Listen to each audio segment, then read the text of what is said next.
กว่า3 ทศวรรษท่านอนุตตราจารย์ชิงไห่ได้ทำให้โลกของเราสว่างไสวด้วยคำสอนจากสวรรค์ของท่านอาจารย์ผู้รู้แจ้งอย่างสมบูรณ์ท่านถ่ายทอดการทำสมาธิวิถีกวนอิมสู่กลุ่มคนที่ปรารถนาที่จะค้นพบธรรมชาติของพระเจ้าภายในทันทีและเพื่อบรรลุหลุดพ้นจากสังสารวัฏชั่วนิรันดร์ในชาติเดียววิถีกวนอิมเป็นที่ปฏิบัติกันโดยอาจารย์ผู้รู้แจ้งทุกพระองค์อาทิเช่นพระพุทธเจ้าขงจื้อกูรูนานักพระเยซูคริสต์เล่าจื้อพระกิษณะพระมหาวีระพระศาสดามูฮัมหมัดขอสันติสุขจงมีแด่ท่านและท่านอื่นๆอีกมากมาย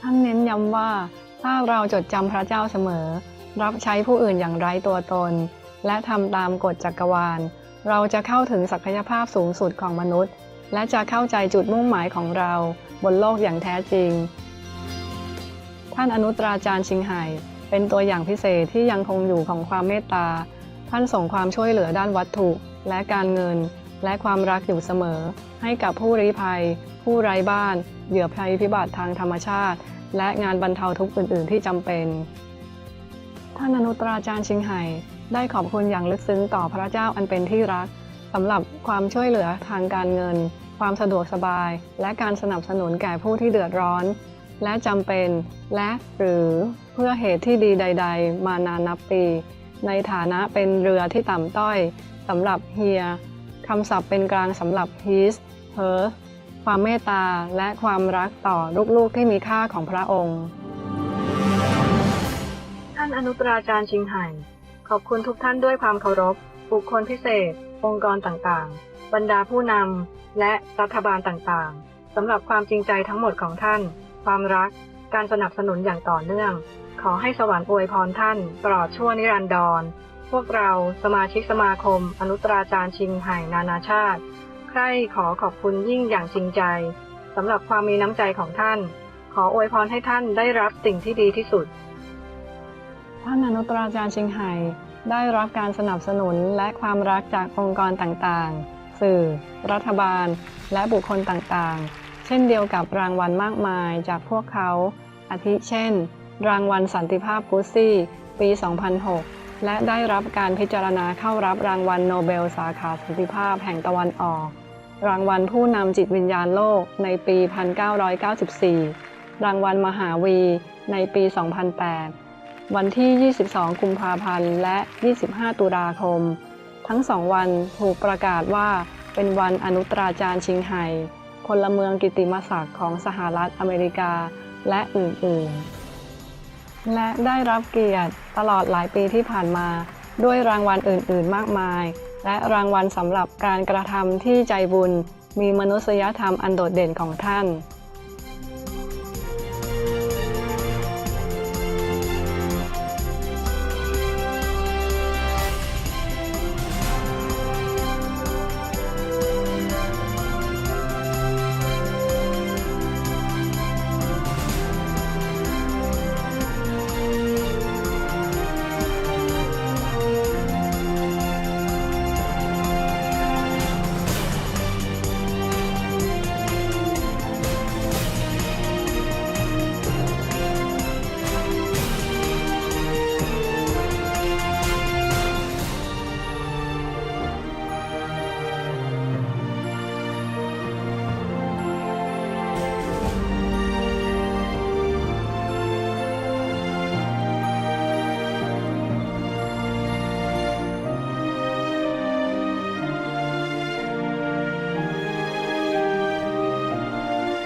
เราต้องขออภัยที่ไม่สามารถออกอากาศรางวัลและเกียรติยศอื่นๆอีกมากเนื่องจากไม่มีพื้นที่และเวลาท่านอนุตราจารย์ชิงไห่ขอบคุณทุกท่านด้วยความเคารพบุคคลพิเศษองค์กรต่างๆบรรดาผู้นำและรัฐบาลต่างๆสำหรับความจริงใจทั้งหมดของท่านความรักการสนับสนุนอย่างต่อเนื่องขอให้สวรรค์อวยพรท่านตลอดชั่วนิรันดรพวกเราสมาชิกสมาคมอนุตราจารย์ชิงไห่นานาชาติใคร่ขอขอบคุณยิ่งอย่างจริงใจสำหรับความมีน้ำใจของท่านขออวยพรให้ท่านได้รับสิ่งที่ดีที่สุด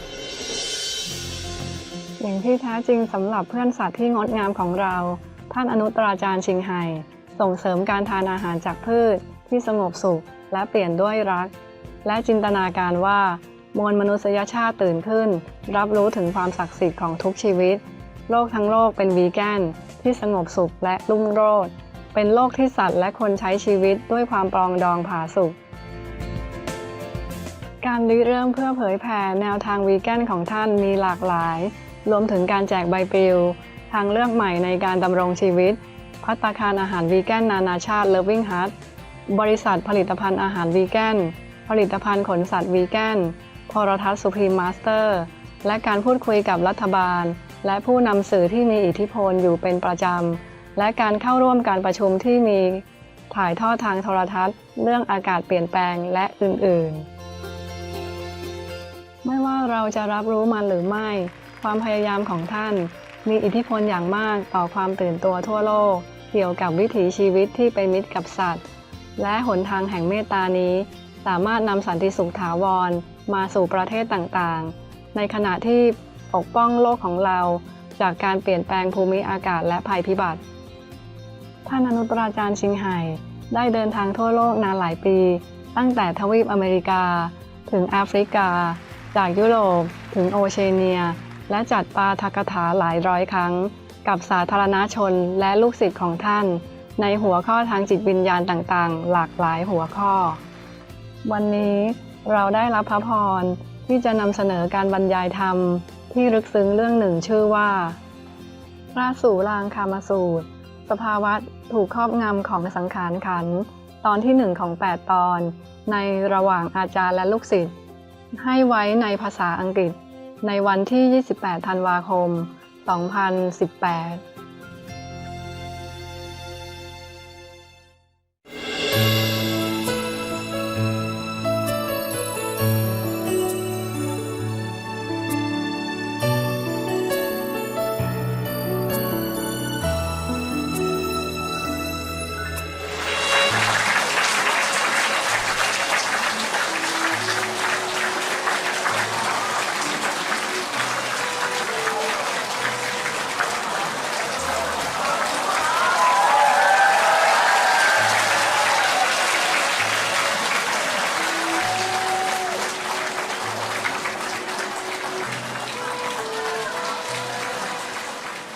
厨房呢？厨房人呢？哦 ，OK。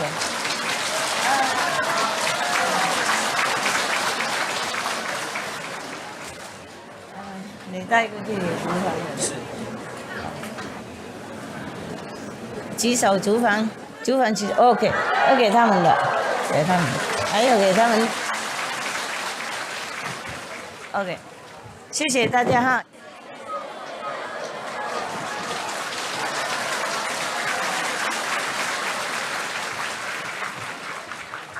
我要谢谢你们而已 ，OK？ 我要你们，Thank you 啦。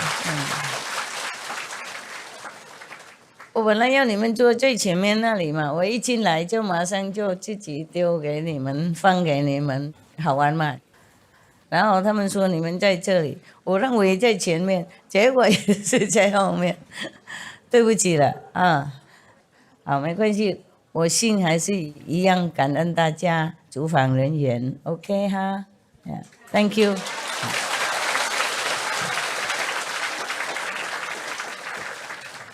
煮给几千人唱不容易哈，每天你们煮的好好啊，我不知道你们怎么弄的，不过做的好好，好像神通广大啊，好，很棒。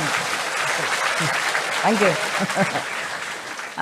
谢谢大家，辛苦，厨房人员是好像最辛苦的，懂不懂？哇，洗啊、擦啊、弄啊，就不停啊，不能停，多人嘛，不过大家都吃得饱吗？Yes? None of you hambre? No? Hungry? No? Okay. You understand, huh? Spanish. Oh, man. Yes. Lucky you all intelligent. Yeah. Yeah, I just do hambre, you know everything. You understand what it means. All right. Yeah. I'm not sure if the system here is working well. I tell them to try their best, okay? If not, then we just go to Sihu nearby, huh? It's in same province, yeah. Sihu is, you don't have this building, but you have a warm kind of tent, a big tent, and then you put your tent inside. Double warm. Yeah. Same with me. I have an inside tent and outside there also. I put some curtain, on the edge of the wherever, some structure. I cannot nail anything, some, but I cannot nail them all because they are iron.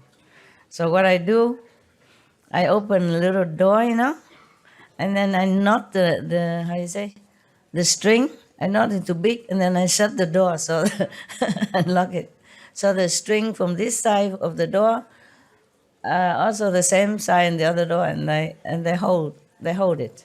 There's no nail. I just put, in between the door and the door frame, and then I close it. And then lucky I brought some of these pin stuff, the safety pin.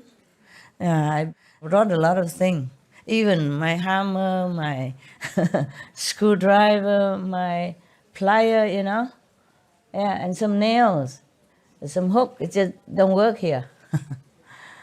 And some string, and then I hang some curtain, so some piece of cloth that I found, because up there it's very windy. Yeah. Otherwise, when I'm inside the tent, it's okay. Just when I walk around, everything just flying, cups and box. So I just hang some curtain, just stop some wind. Yeah. But it doesn't really stop, so I push whatever table or chair, against the wall, and it hold the curtain somehow. And you gotta use your IQ, huh? I prefer that, than in the room. Well, I preferred the room before, but since it's not very clean yet at the moment, I mean, spiritually, so I go to the roof, in a tent. I like it there. It's okay. There's no feeling of discomfort or complaint, nothing. It's just wonderful to have a tent. In the Himalaya or in India before, I don't even have a tent. Yeah, I just have a sleeping bag and an umbrella. That is my tent. Yeah, when it rains, I just sit, close it together and the umbrella on top. It's okay. I don't know, maybe heaven feels sorry, so when I was there, it's not much raining. And when I went to Kashmir, it's only like a mist, mist, and it's not much, so I put the umbrella where my face is and my head, and it's okay. Therefore, I feel the tent here is a heaven already, yeah? Even if I could afford a tent, I could not carry all that, all the way and walking. In the Himalaya trail, they don't have any car, only horses, and you probably have to order long in advance, yes. I don't see many horses either. And even if there are horses, I don't think I have a heart to sit on it, because some horses, they don't have shoes on their thing, and they're broken nails and all that. And the people who carry luggage also as a laborer, they also don't have good shoes. Those plastic kind of flip-flops. A broken half already. Oh my God. I was complaining to God. I say, if these people, they're working for you, why don't I see any of your loving comfort in action? Why do they have to walk on the slippery ice with the half-broken flip-flop thing like that and carrying burden on their shoulders, you know? I went to the Himalaya, you know, the more I went up, the more I don't feel like I was very rebellious at that time. I was thinking why God doesn't take care of them.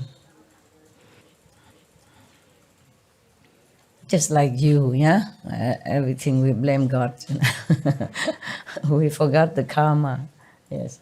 And then when I went on the way to the pilgrim road to Himalaya, to the Ganges source, you know, Gangotri, Gamuk, and all that, I met one monk, Hindu monk. He sat on the roadside with just only one plastic sheet on top as a roof, yeah? There's no wall, they just put like a bamboo pole or some wood pole in the middle, and then it's like that, nothing else. And then, but he has a fire in the middle, in his tent. And then I complained to him. I say, how come people went all the way from the plane far away and walking distance? Yeah, why God doesn't take care of them? They come here to worship God in their heart. How come they're so poor and so working so laborious in such a condition like that? You know, the ice block is slippery, huh? It's not just snow. Some part is just pure ice, you know, very glad and very slippery. That is where danger lies, you know? Yeah. I'm so worried about the horse. Sometimes he cannot grip the ice and it's just staggering around, and my heart's pain so much. And I was really, really sorry. I was feeling bad about God at that time. Yeah. And so I complained to the monk, yeah? And he enlightened me. He said, you don't know. These people are special. He mean the laborer. Of course, the one who they carry on the back or the sitting on the horse, he don't mean those people. He mean the horses and the laborers who carry these bags. They are special gods. They came to help this pilgrim. Oh, he's so positive. I just have to say, oh, perhaps so. Maybe you're more enlightened than I am. Well, thank you. I feel better afterward. I apologize to God. I say, maybe I'm wrong. But it still pains me. Yeah. It still pains my heart. Whenever I see any suffering, no matter where and how and why, I always feel pain. Yes. It really gives me also physical heart pain, and not just talking about it, yeah? I'm just too sensitive for this world. I don't know how I survived all this time. And that was one of the reasons why I left home, yeah, because too many suffering on TV, yeah? And you can't just sit there and hold the husband's hands and watch all this news and feeling nothing. That's the way I was, yeah? And then finally it sank into your heart, and then you just don't want to enjoy that anymore. You just want to find something more substantial, more real, you know, in order. If you could not help anyone, at least you understand why the world is so suffering. At that time, I did not understand why. I want to know why and how we can avoid it, okay? I did not think that maybe I could help anybody yet, but I really just want to search for something better than just sitting in front of TV, holding my husband's hand and, you know, snatching some snacks and enjoying this and that, or even the news, yeah. That is the first ever reason why I wanted to leave home. Okay, well, I hope you guys are better today. I see less of these masks. Are you feeling better? Yes? 有没有翻译？好，今天什么都比较好。We should really thank the past masters, monks and nuns and scholars who had take time to record the Buddha's teaching after the master's nirvana, and also for the past and present persons, lay or monks or nuns who had really dedicated themselves, sacrificed their time and precious health or under any difficult situation to translate this so that I can read it to you. And we have to thank them. And may they be blessed forever by all the Buddhas, past, present, and future. May their merit be immense. May they be liberated forever. Thank you.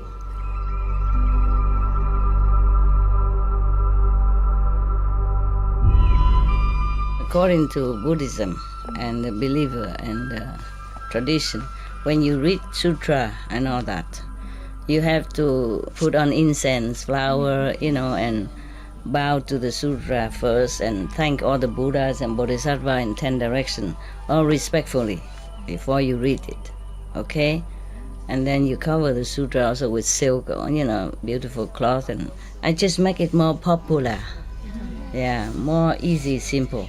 And I apologize to all the Buddha. I say if I done something wrong, according to the tradition, my heart is full of respect. It's just that I cannot always do that. So please, all the sin, whatever I've done wrong, is all on me. At least other people, they hear the names of the Buddha, according to the sutta, they will get benefit. Yes. So yesterday, we were reading, the Buddha was requesting his disciples and the Bodhisattvas to try their best to protect all beings. Yeah? Like he said, in the Dharma ending age, after my nirvana, all of you should pass on the Tathagata teachings so that all living beings can awaken to their meaning. Do not let the demons of the heavens have their way. Offer protection so that all can realize the unsurpassed way. It is like this. The Buddha knew after his nirvana, there will be somebody or anybody or a lot of body come up, maybe just wearing the monk robes, or maybe just pretend to be Vimalakirti number 2nd or number 3rd, and teaching people the Buddha's teaching without understanding anything. Maybe just read, and somehow maybe enter some samadhi and then talk nonsense. Yeah, or leading people into a bad way, just like the way we discussed yesterday with this physical lust. Yeah, okay. So the Buddha knew that. After, it is funny, after any master died, they just try to copy it. Yeah, not his own direct disciples or descendant of disciple. It's just that anybody, some even thinking, oh, it's easy to be a monk, just wear the yellow robe. Yeah, they don't know the monk life true life is very, very ascetic. Yeah, take a lot of courage and discipline. Yeah, and you cannot just still eat meat, drink wine, and profess that you are a monk. Yeah, something like that. But the later generations, the descendants of the descendants of descendants, they didn't have no idea, no clue. And just as many other people outside in the world, they have ambitions, yeah? They want to be rich, they want to be famous, they want to be worshipped, things like that. So they just take up Buddha's teaching or Jesus' teaching, or whatever teaching of the masters, and become that, and then blah, blah on, and then make trouble for people. Not only make trouble for themselves by creating bad karma, and they will go to hell, non-stop hell and forever hell, but they even mislead others to fall into these hells. The Buddha is so compassionate. He already foresee the future of harm that may be before other innocent beings, and he won't be there to help them. It is like that. So you can see many different religious order people copy the masters, yeah, and doing all kind of ritual and all kind of ways, just to entrap people in there and making them busy with just ritual, useless, all kind of useless thing, wasting their time and obstructing them to find the real master to be liberated. So the Buddha said that. The reason he tell all this, we also have to thank the Reverend Bodhisattva High Soul Ananda also for asking the Buddha. Yeah, we have to thank him. We thank you very much.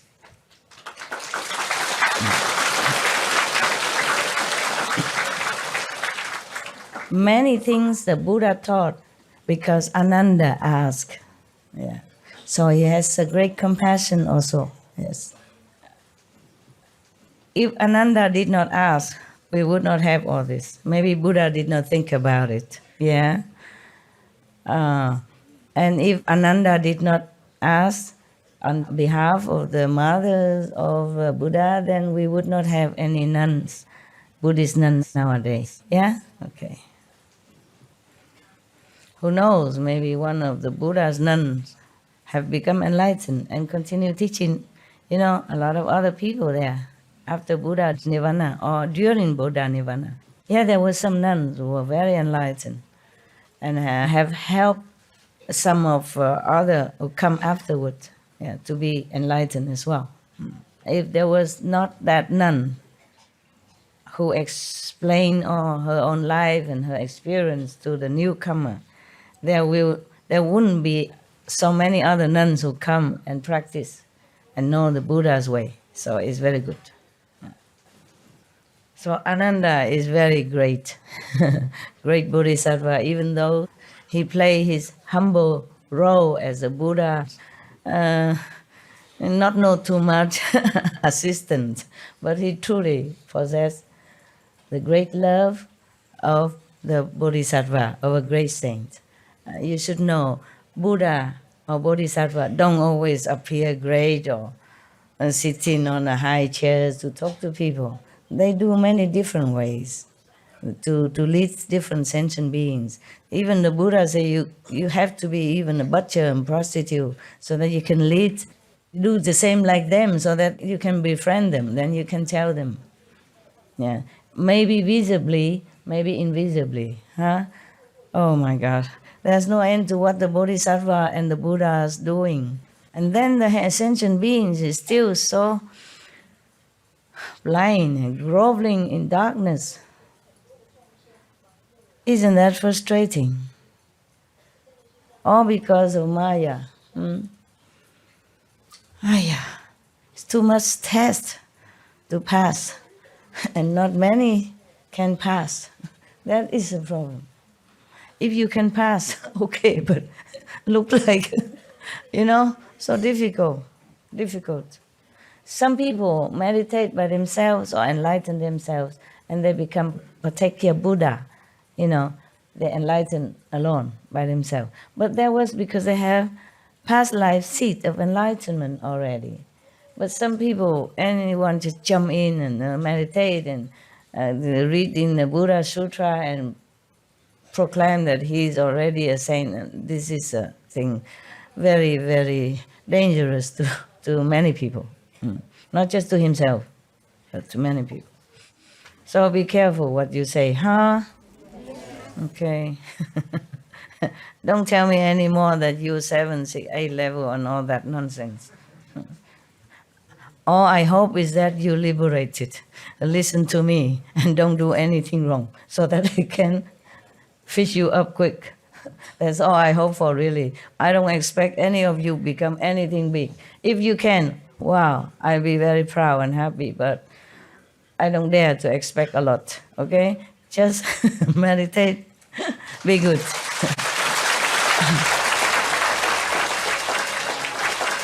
But who knows? You can be Buddha, Not that you cannot. Just I don't dare to expect less that I will be very disappointed, and then boost your ego as well, and that is the thing I want to avoid. Okay, we continue now.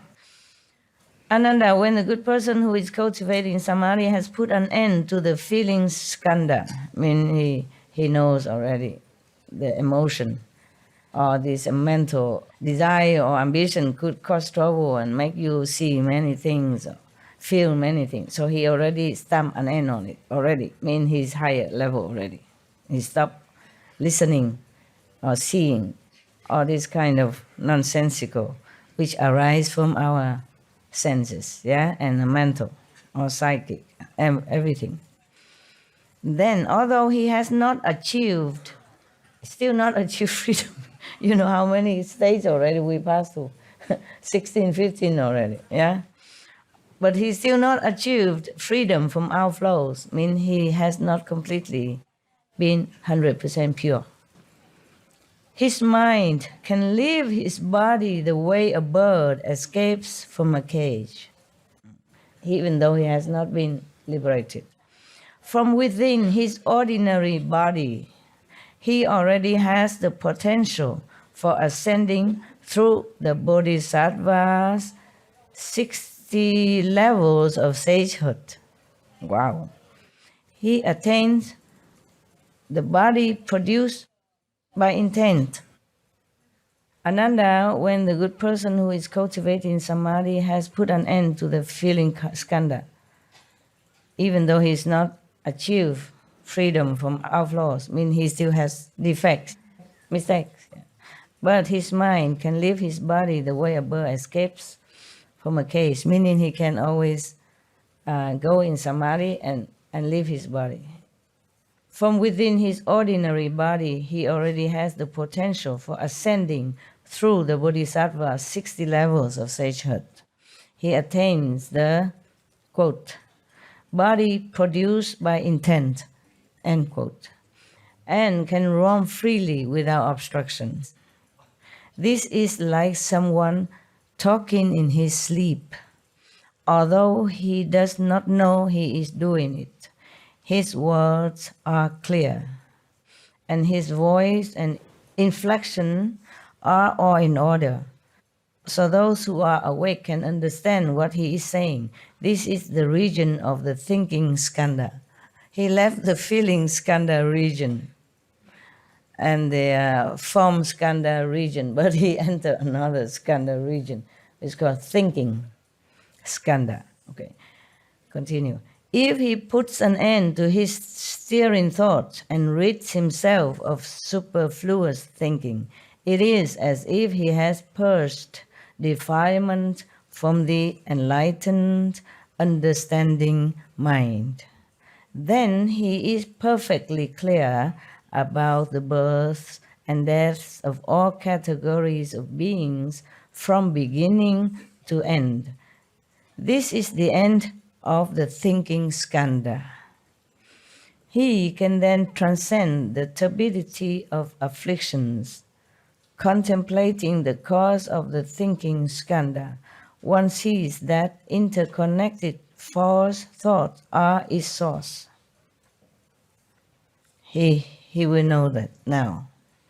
Or someone who are more enlightened than him sees that the interconnected false, incorrect thoughts are its source. Ananda, in the unhindered clarity and wonder that ensues after the feeling skandha is gone, this good person is untroubled by any deviant mental state and experiences perfect, bright concentration. Within samadhi, his mind craves its perfect brightness, so he sharpens his concentrated thought as he greedily seeks for cleverness and skill. At that time, a demon from the heavens sees the opportunity it has been waiting for. He can go through 60 state of enlightenment and still get the demon's trap. Each spirit possesses another person and uses him as a mouthpiece to expound the sutras and the teachings. This person, unaware that he is possessed by a demon, claims he has reached unsurpassed nirvana. When he comes to see that good person who seeks cleverness and skill, he arranges a seat and explains the teachings. In an instant, he may appear to be a bhikkhu, enabling that person to see him as such, or he may appear as a chakra, mean the god, one of the heaven god of the 33 heavens, or as a woman, or as a bhikshuni, mean a nun, or his body may emit light as he sleeps in a dark room. Okay, so this is not the person who is just practicing, but the demon possessed somebody else and then appear to this cultivator in meditation or normally, and then appear like he's a bodhisattva or monks and nuns, and so telling him things, yes? Because this one, the ghost or the demon, of course, has some power. So when he sleeps, he even emits lights and all that. So other people would think, wow, must be a saint. It happened. Yeah, some people have that before here, not here. In Taiwan, yes. Somebody sleep and don't have electricity, but then the room is brightened. Yeah. The good person, meaning the one that has been seeking cleverness and skill, while meditating, the good person is beguiled and fooled into thinking that the other is a bodhisattva, the one who emits light when sleep in dark room. Yeah. He believes the other's teachings and his mind is swayed. He breaks so his mind became misled, because he believed in this demon who possessed another person and emit light and talk dharma and all that stuff. Yeah. Emit light in a dark room, eh? We would all think that that person must be a saint, right? If we saw that ourselves, or something extraordinary. Yeah, many people believe that. Some in Taiwan, happening. It happened. I don't know if it's still happening, but it happened. And people believe a lot in that person. So the person who meditates and pass through so many stages already still seek cleverness and skill. So this good person have been preached by the demons possessed person. And now he think that that person who is possessed by demon is a bodhisattva, a saint. Therefore, this so-called bodhisattva was preaching to him, and then he believed it. So his mind wavered. So he breaks the Buddha's moral precepts. Oh, that's bad. Not just misled, but break the precepts. And covertly indulges in his greedy desires, many desires. Whatever he desired, he fulfilled it. He indulged in it. So the other person is fond of speaking about calamities, auspicious events, and unusual changes. He may say that a Tathagata has appeared in the world at a certain place. He may speak of catastrophic fires or wars, thus frightening people into squandering their family wealth without reason. This is a strange ghost that in its old age has become a demon. It disturbs and confuses the good person, but when it tires of doing so, it will leave the other person's body, then both the disciples and the teacher will get into trouble with the law. When the demon, possess another person, not the meditator, that seek cleverness and skill, But a demon possessed another person, okay, a third person. And then he came and teach this meditator who seek cleverness and skill. And he preached a lot of things and talked about so many things, and many people believe him, follow him. And this ghost or this demon side of the game, he left. And then the person who was possessed before became nothing. And the so-called disciple, the meditator, also became, both of them became nothing again. Or sucked up the energies and strength and power and faith or whatever. And they continue to do bad things. Because the so-called master taught him that. Both of them continue to do bad things. But without the power of protection of that demon, they both will be caught by the law. Maybe before, when that demon's still there, he will kind of ward off any power that comes. But after the demon left, then they still continue to do bad things, with their desires. Then the government will catch them. You, Ananda, Buddha continue, you should be aware of this in advance and not get caught up in the cycle of transmigration. If you are confused and do not understand, you will fall into the relentless hells. There's some more. My God. Meditation is not all that safe if you don't know how. Kuan Yin is the safest already. Unless you still go and mess up with local ghosts and stuff like that in those small, sometimes local people make some local thing to worship some local god.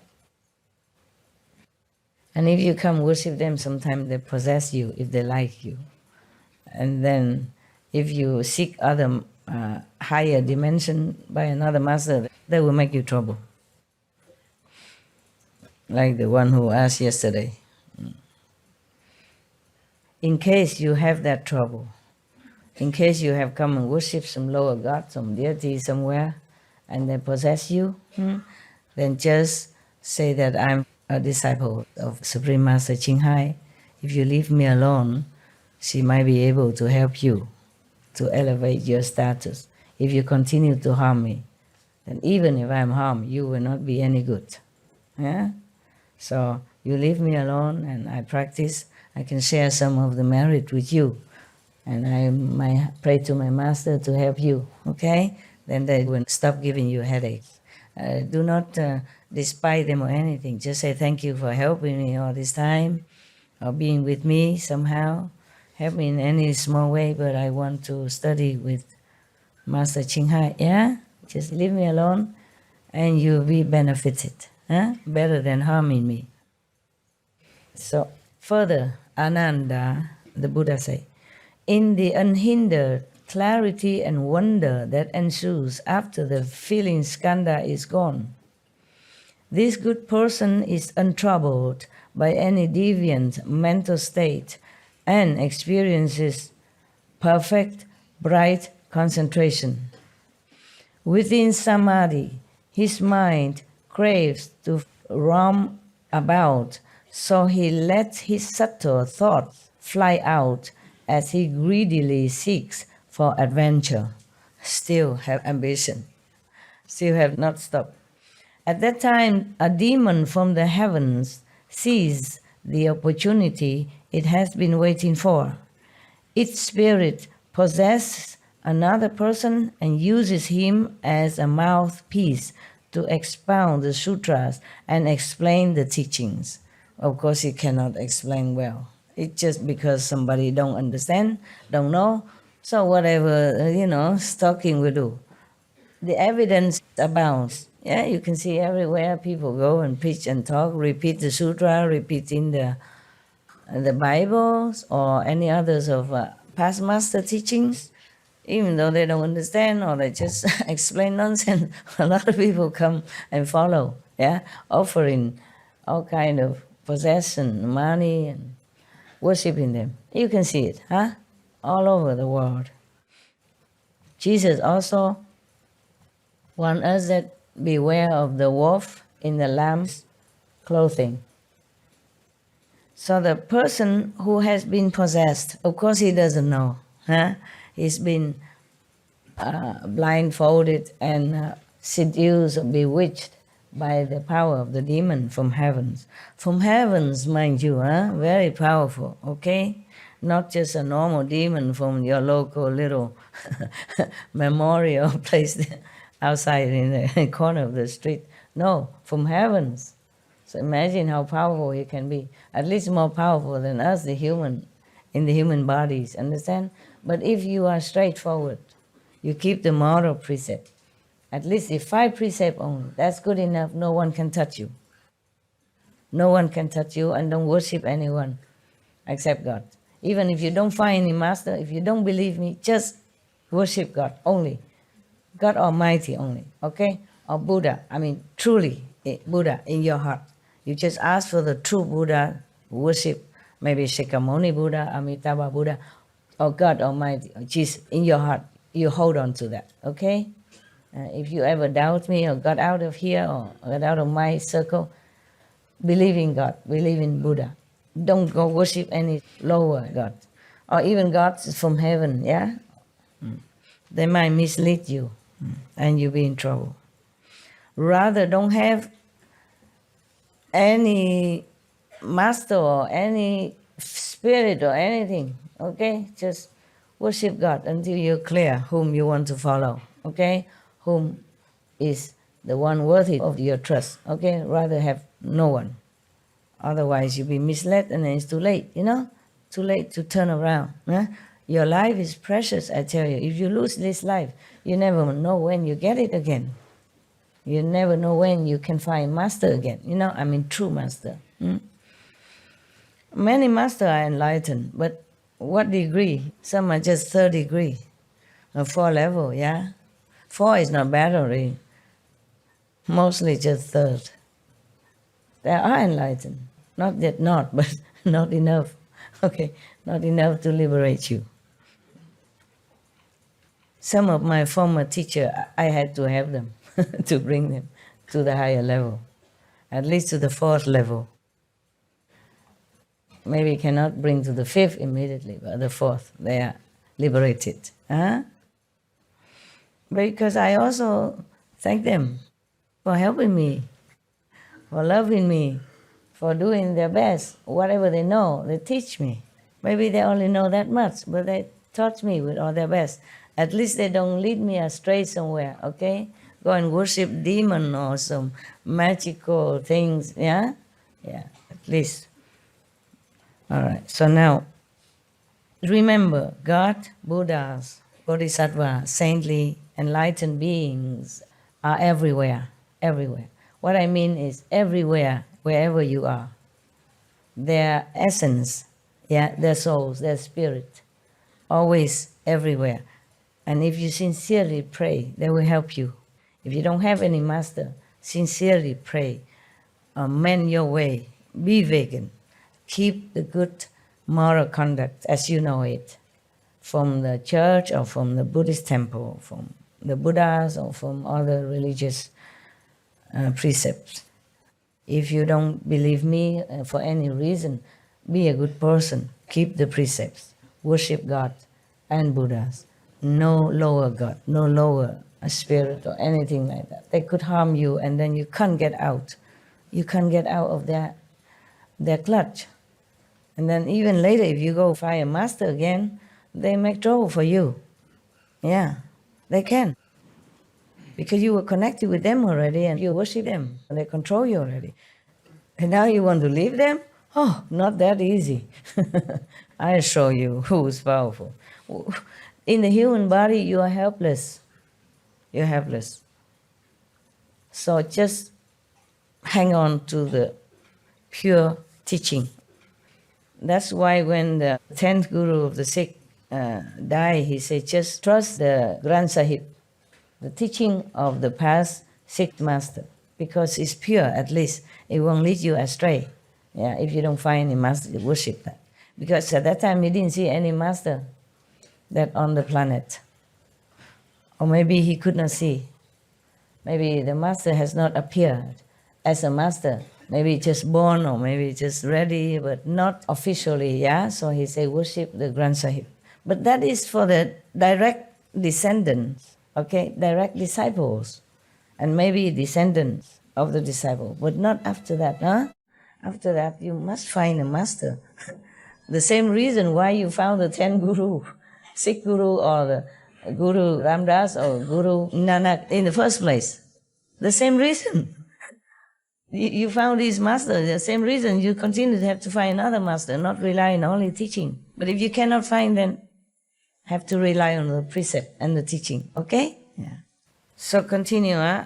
This person still break the Buddha precepts and indulges in his greedy desires.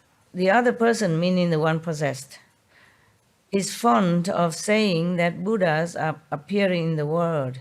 He claims that in a certain place, a certain person is actually a transformation body of a certain Buddha. Or he says that a certain person is such and such a bodhisattva who has come to teach humankind. People who witness this are filled with admiration. Their wrong views multiply and their wisdom of modes is destroyed. It's terrible when somebody just talk like that, harming so many souls. This is a drought ghost that in its old age has become a demon. It disturbs and confuses the good person. But when it tires of doing so, it will leave the other person's body. Then both the disciples and the teacher will get into trouble with the law. Because they continue to do bad things, indulging in low desire, despite the moral conduct or despite the law. So, of course, after the demon left, they have no more power. Then the law will catch them at the end. Not just misleading people, but having trouble with the law as well. My God, I'm telling you, everybody's a victim, huh? Tell you. You should be aware of this, I mean Ananda and his assembly. You should be aware of this in advance and not get caught up in the cycle of transmigration. If you are confused and do not understand, meaning Anand, because Anand asked him, you will fall into the relentless hell. My God, the Buddha has a lot of energy, huh? He taught all this to Ananda. I don't know, we have to cut it into 3 days, 4 days, but he continued, I don't know how many days he teach Ananda in this. I'm not sure if he teach Ananda in the physical world or he teach in the astral realm, and then when Ananda come back, he wrote it down or tell people. How can a physical Buddha teach so much? Look here. And I cut some of the 20 pages mantra already. It's no use to you. You can't repeat all that. Okay? And still continue, huh? Maybe he just said, okay, let's take a rest and have lunch and go back tomorrow, no? Because he has to go out and take alms, no? It could be maybe in the rainy day, rainy retreat. The Buddha has time every day, all day, to teach them and not go out for alms. In the monsoon season, it rains a lot. The Buddha don't let the monks go out to beg for food. But at that time, he already had a lot of disciples, so they bring food and necessity to them instead. I guess that's what it is. Because it's raining and the monk has normally only one garment, you know, and one blanket and one bowl. Or even two. But if you keep going out every day begging for food, your clothes will not be able to dry, right? I know that because when I was in the Himalaya, I had only 2 pair of Punjabi clothes. And even it's not rain, it gets wet quickly. And I'm so clean, and habit dies hard, you know. In my own life, anywhere, I wash my clothes clean. If any speck on it, any spot on it, oh, I cannot bear. I wash right away, yeah. So in the Himalaya, you know, sometimes it rains or sometimes no rain, but because the snow melted, and I walk all the time, and the mud spraying from my feet or from somebody else walking next to me, or from horses' feet, and spray on my white Punjabi. I wear white, 2 pair of white, cheap cotton. And then at evening, when everybody cannot walk no more because they have to stop to eat or something, I don't remember how I eat my food there. I don't remember if I ever eat. How did we do that? I can't remember eating. Okay, never mind. But everyone else, who went to pilgrim, somehow they find food. I can't remember how. Nobody cooked there. And then we go and stay in some mud house, mud floor and all that. But my clothes have some black spots from the mud. And I wash. And then it won't dry. And I wear another one. But that works only the first day. Huh? The second, the third day, the clothes always wet. And I just wear it. I wear it wet.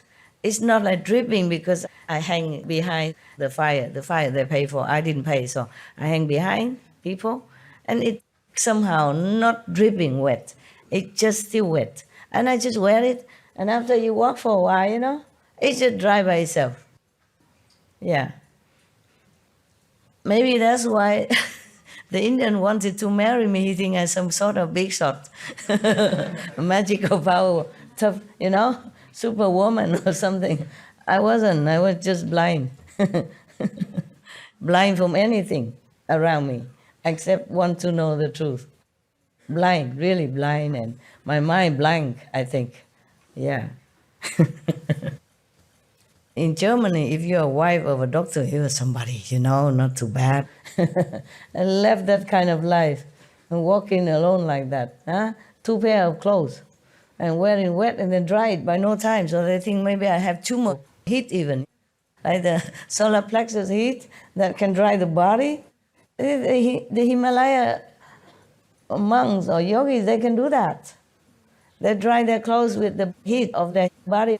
They don't have tumble dry or clothes dry, nothing like us. And they don't have that many clothes. So they just have to learn to dry themselves by their own body heat. I guess maybe they rub off some of this magical power on me. I didn't learn any of that. I just have no choice. When you have no choice, maybe you have magical power to dry your clothes. The cotton is not so thick. So if I wear for a while, it becomes dry. Very convenient. How cheap you can live there, Nowadays, you have to pay for detergent, for washing machine, for tumble dry, for dryer, and all that. But have to pay a lot, and they have to clean it now and then. Yeah. I don't know if the civilized life is better than the life in that Himalaya, the life that I lived. I'm not sure which life is better.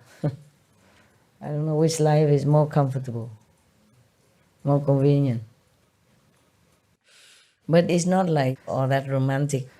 You walk and then you have to go and find your bathroom, and sometimes you're in the wilderness and then you hear some noise and you're scared, some animals.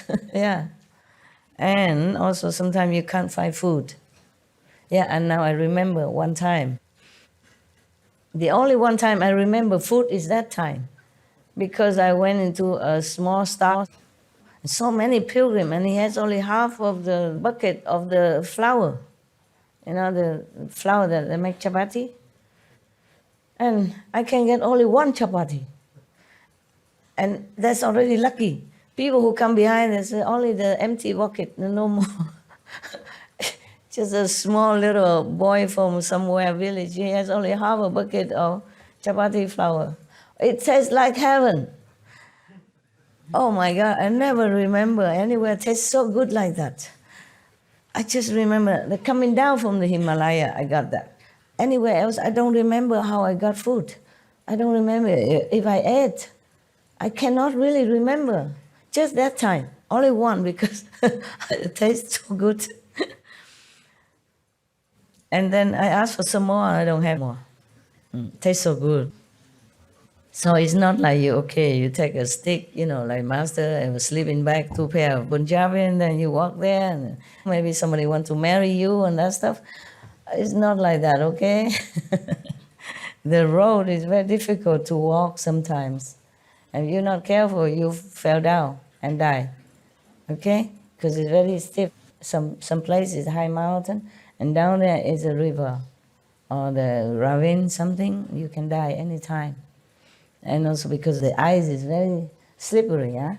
So do not copy, okay? I don't recommend, really, I don't. I don't know if you can last even a few days because of the austerity of the situation, yeah? Not to talk about falling on the cliff or anything like that. I don't recommend, okay? It is very romantic to hear about it. And it look easy and it sounds easy, it's not. So if you go there, don't say that master encouraged you or because the master advised. No, I don't advise. Okay? I went there, I bring this gift to you, you have it in your bedroom even. Don't go anywhere. Don't go in the Himalaya, it's very dangerous. Dangerous.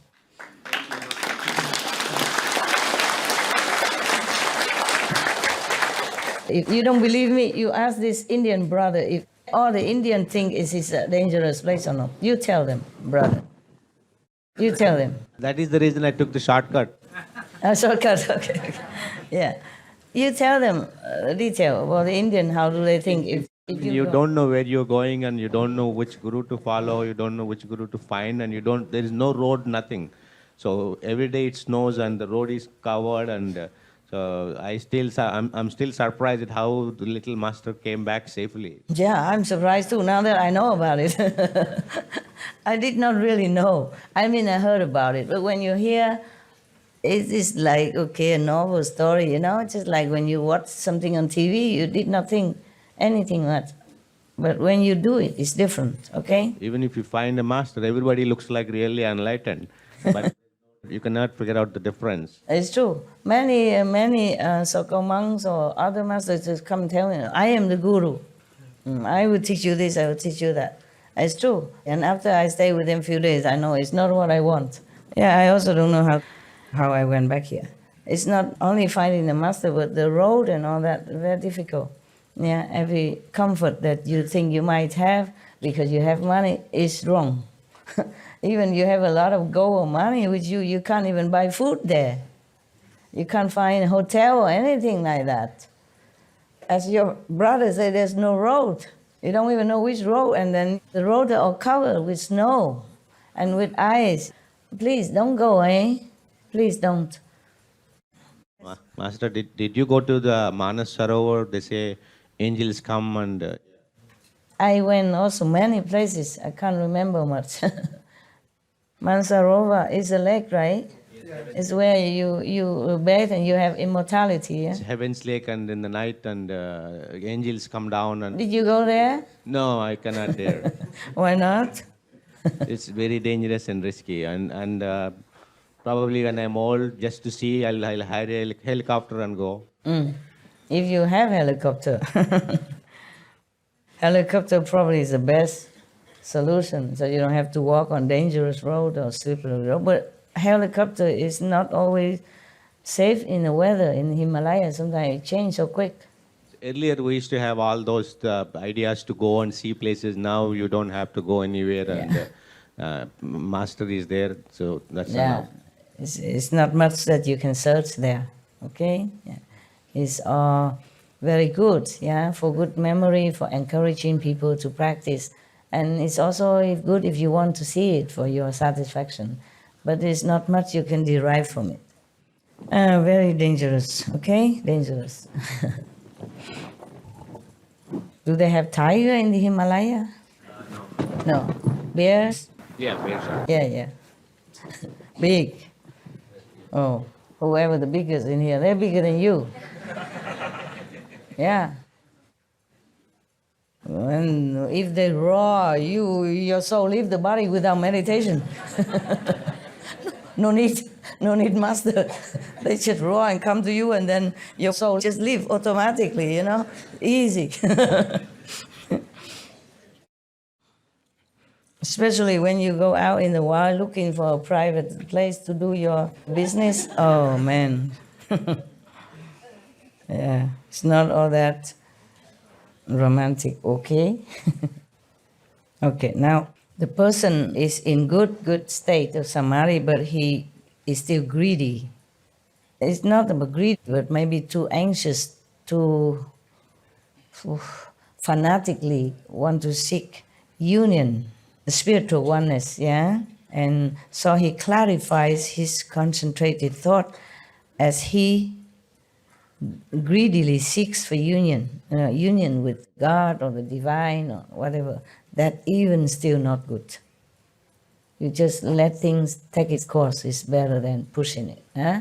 Because if you're so greedy in such a way or so fanatically seek for union with God when you're not ready, then the demon from the heavens sees the opportunity it has been waiting for.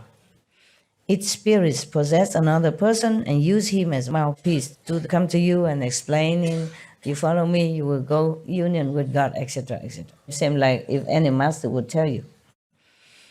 This person, unaware that he is actually possessed by a demon, this is the third person, yeah, not the meditator, claims that he has reached unsurpassed nirvana.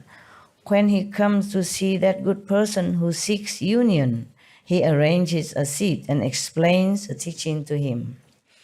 Neither his own body nor the bodies of those listening to the lecture go through any external transformations, but he makes the minds of the listeners become enlightened before they even hear him speak. So they experience changes in every thought. They may have the knowledge of past lives or the knowledge of others' thoughts. These are what we call, you can read other people's mind, yeah? One of those power that you can acquire through meditation. But there's nothing much, okay? You can have it to use it. You can use it if you can control it. Otherwise, you will be disturbed by everybody else's thought all day. You'll go insane, yeah? No good, no good. Maya has tried that on me once. He make me hear people talking, see people doing things from far, far away land. I said, oh, get over there. Go away. I don't seek this kind of cheap, I say cheap game, Yeah. Yeah, the Maya try many ways to enchant you, to make you stray away from your noble, high purpose. So they may even see the hells or know all the good and evil events in the human realm. They may speak verses or spontaneously recite sutras. Each person is elated and feels he has obtained something unprecedented. See, this is all for magic. The good person is beguiled and fooled into thinking the other, the preaching one, is a bodhisattva, the possessed one. You see how powerful the demons can be, huh? So powerful. So we really are very vulnerable to all kind of cheating, all kind of misleading. Oh, really terrible. That's why I'm telling you, I feel sorry for everyone, even the worst criminal. Yeah, who knows? Maybe the demon possessed him and make him do things like that. Yeah, it happens, Sometimes a criminal, they did something, and when they're out of that possessed state, they don't remember what they did. But of course, the police won't believe him. That is a problem, yeah. I feel really sorry. I feel all the beings on this planet are all victims of some sort, of some influence, either by other beings, by other humans, or by demons. That's why I'm really sorry for them. If I could die 10,000 million times so that everyone can be relieved, I would immediately do it without second thought. Because I feel so slow.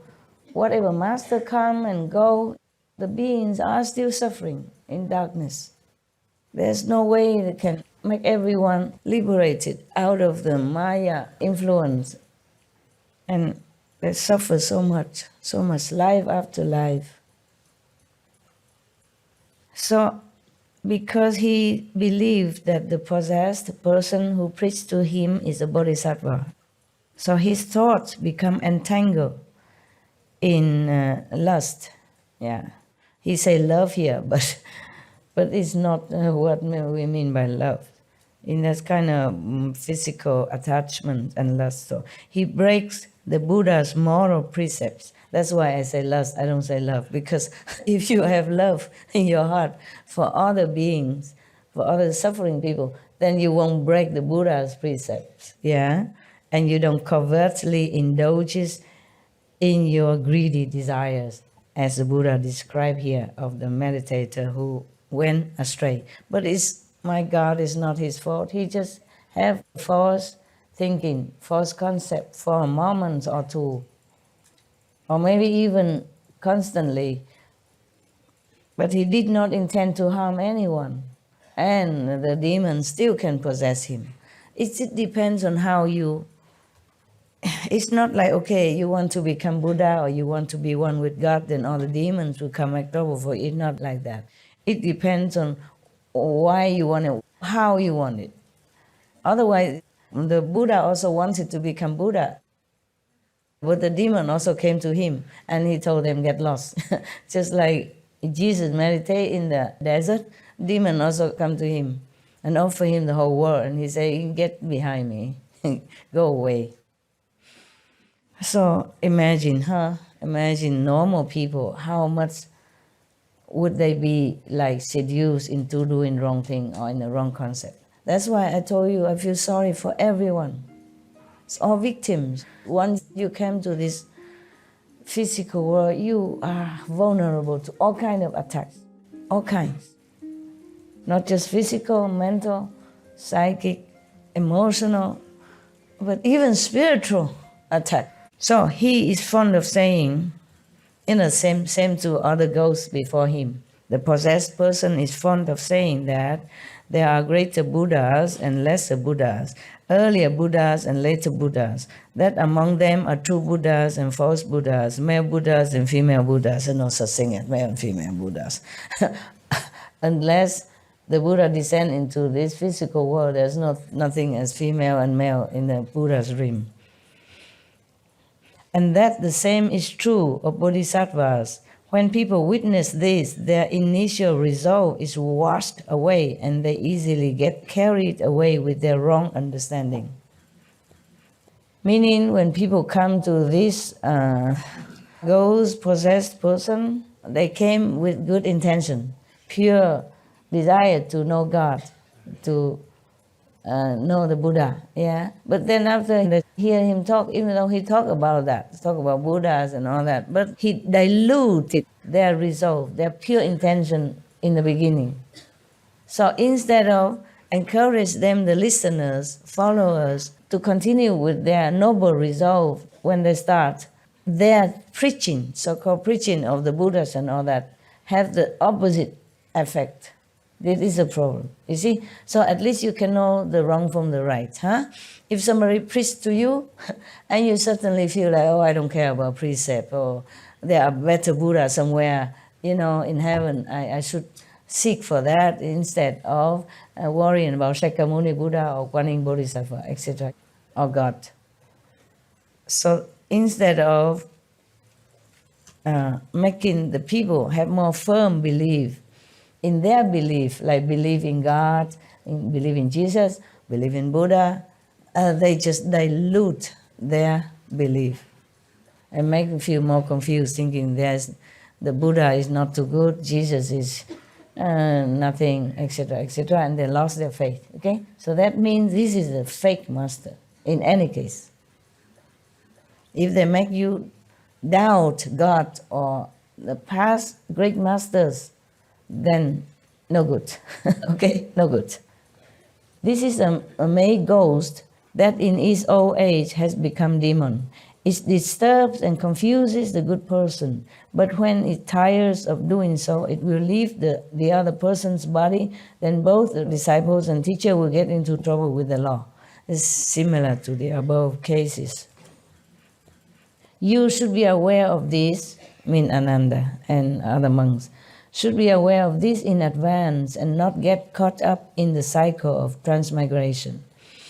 If you are confused and do not understand, you will fall into the relentless hells. Man, so many hells. Oh. Further, in the unhindered clarity and wonder that ensues after the feeling skandha is gone, meaning after the feeling skandha disappear from this practitioner, there could be many states like this happening to him, because at that time his mind is very clear, is on a high level elevation of enlightenment. But this and that could happen to him due to his mind still not clean, still have ambition, still have desire. Yeah. Sorry, I forgot to drink tea. I don't have any tea in my house. I wanted to have one. They give me so many teas. Not that they don't give, it's just sleeping tea, relaxing tea, night tea, calm night, no worry tea. Oh, yeah. And then, of course, if I drink that, I say, okay, all of you, take care of yourself. You have no problem. Yeah. And the CP do what they want, okay, too.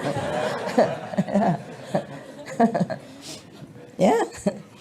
Be happy, no worry, go lucky, right? I want to find the tea that keeps me awake a little while. I normally don't drink tea or coffee, very rarely, yeah? Except when I was in India, I was constantly hungry. So mostly the tea is always available, you know? And then you can dip some, what is that then? Huh? Tea what? Tea biscuits. No, I don't even have biscuits. You're lucky. Yeah. I have some instant noodle. No, instant noodle. I soak in it. And then, you know, it calms the stomach. No need calm tea. The instant noodle in that tea, even black tea, calm my stomach right away. Oh, man. I'm coming here to work and they give me only this calm tea, relaxing tea, good night tea, night tea, no worry tea. Oh man, you see my cupboard full of these kind of teas. I dig them all out, it's all the same. Upstairs same, downstairs same. They think I come here just to sleep. Huh? My God. You guys, I mean, some of you or I mean whoever that was, truly are in a very big dreamy state of samadhi. I think the master life is so smooth. All she does is just drinking tea and go sleep. Yeah. Therefore, there's so many of this kind of tea. It's different names, but same effect, you know? Calming, sleeping, dreaming. Sweet dream tea, you know?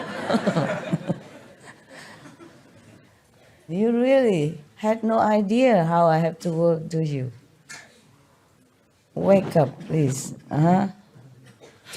I have the masala chai in my bag, master. I have it, darling. I have, sweetheart. They also give me, loving note masala chai and this ready-made instant coffee, yeah?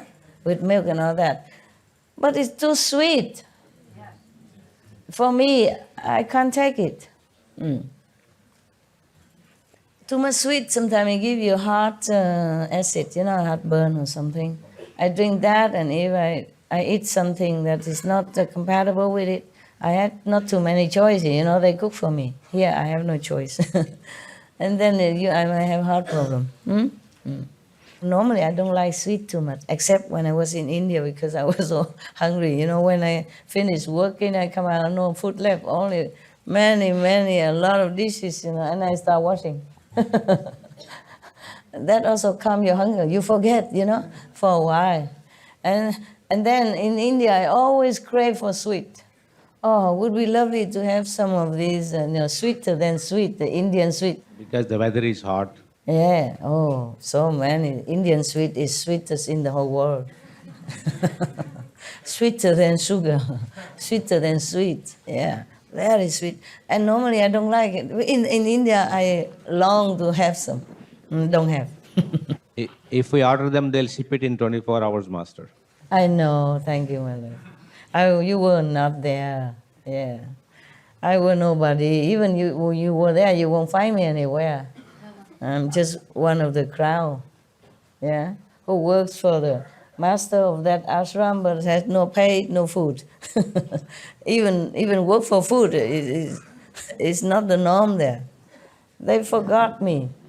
Yeah, they eat everything and they left all the dirty dishes.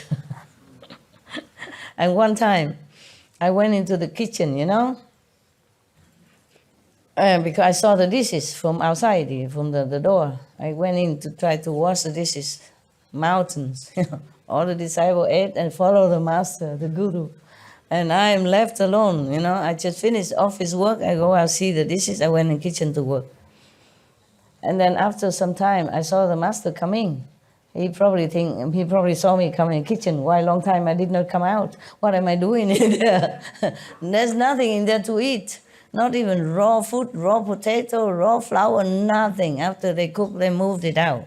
You understand? Or maybe they cooked somewhere else. I don't know. Empty. And the masters just saw it and then passed by. Don't say nothing. I also don't say anything. I'm too busy washing up. Yeah, it's just karma, okay? It's not the Indian people. They're very hospitable. Huh? Everywhere you go, they offer what they have. Huh? I experienced that when I walk around alone in the Indian country. They all greet me with, happiness and hospitality. And I wasn't wearing monk robe or anything, not all the time. Only when some Indian tried to flirt with me because I was alone, then I begin to wear the monk robe to ward them off. Yeah. In Pune, we saw Master is wearing a sari. Yeah. I was invited there. I didn't know where Pune and what they're doing. I was invited. I thought came in there to talk. And then when I went there, just doing nothing much, just listen to their music. And then I had something, I had to leave. Yeah. I wear sari, not just there, in America I also wear sometimes. Yeah. Why you tell me that? No, we saw the videos, Master. Okay. I wear all kind of things, don't you know? My wife is Indian and she saw Master wearing sari, she felt happy. Of course, yes. And that's why I wear it, to make your wife happy. And many other wives happy. What do you think why I wear it? And she put it as a picture on the laptop, desktop picture. My guru, Indian. Yeah, they like it, of course. Wearing sari is not all that easy. It's a long, long thing. You have to know how to wrap it, otherwise it keep falling. One layer after another keep falling, It's 5 meters. Yeah, you have to know how. Otherwise you must have a servant who help you. Otherwise every layer keep falling off. It's like a spiral, yeah. You must know how to tuck in where and what. Otherwise it keep falling, one layer after another. Yeah, it look beautiful though when the Indian wear it. Beautiful, yeah. All right, thank you. I ordered the sari for me when I go to India. Yeah. Okay, now it's a May ghost that in its old age become demon, blah, blah, blah. The teacher and disciple got into trouble with the law. You should be aware of this. Further, in the unhindered clarity and wonder that ensues after the feeling skandha is gone, you get rid of this attachment from emotion. And then your mind is very clear and brightness everywhere. Wow, even then. This good person is untroubled by any deviant mental state and experiences perfect, bright concentration. I didn't learn all these words in English school before. What is deviant? What is samadhi? What is all kind of things. I don't think they teaching you about demons and May ghosts and all that in English school, did they? No. Okay. They don't even know what May ghosts is. They probably never heard it in their whole life. Or many incarnations never heard of May ghosts or Lee ghosts or, desire ghosts and a clever, bright ghosts or whatever. My God. And we think we're the only beings on this planet, huh? Many people think they are the only beings. Everywhere. The whole universe is only us. Yeah. No one else. There's some theory thinking like that, huh? The Buddha showed him. And then after he get rid of the feeling skandha, that he's more clear, okay? He's non-attached, no more emotional, and even he can control his emotion. That's what it is. Maybe he still has emotion, but for him, he knows it's just a state of mind. It's easy for him to control now. And he's untroubled at all by any deviant mental state and experiences perfect, bright concentration. Wow. Everyone would think you already, get to the seventh heaven, right? Within samadhi, his mind craves to know the origins of things. So he exhaustively investigates the nature of physical things and their changes from beginning to end. He intensifies the keenness of his thoughts as he greedily seeks to analyze things. Even in samadhi, how can anybody be thinking like that, huh? You would think if you are in samadhi, you're all quiet and tranquil, peaceful, still have some of this subtle thought from the mind, because the mind has been programmed at second level, not high level. So you're programmed to think that, do that, want that. And then also the memories from this physical life, when you're born until now, you have so many images recorded, from the brain, and then transmit. The mind also know it, and then that's how it keeps broadcasting out for you, just like a record player. So at that time, when he was greedily seeks to analyze things, because when you want to analyze things, that means you're still in this kind of intellectual trap, of thinking what's right, what's wrong, where, why, how, what, and all that. So you're not truly enter into the deep state of reunion with God. That's why the ghost can come. Now, at that time, a demon from the heavens sees the opportunity it has been waiting for. Its spirit possesses another person and uses him as a mouthpiece to expound the sutras and explain the teachings. This person, the one who possesses, unaware that he is possessed by a demon, claims he has reached unsurpassed nirvana. When he comes to see that good person who seeks to know the origin of things, he arranges a seat and explains the teachings, maybe the Buddha's teaching or any other master teaching. His body has an awesome spiritual quality which subdues the seeker.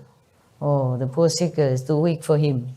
He has awesome power, oppress him, so he cannot even think anything, because he's so eager to seek knowledge of the origin of all things. And then he himself being cheated by this demon.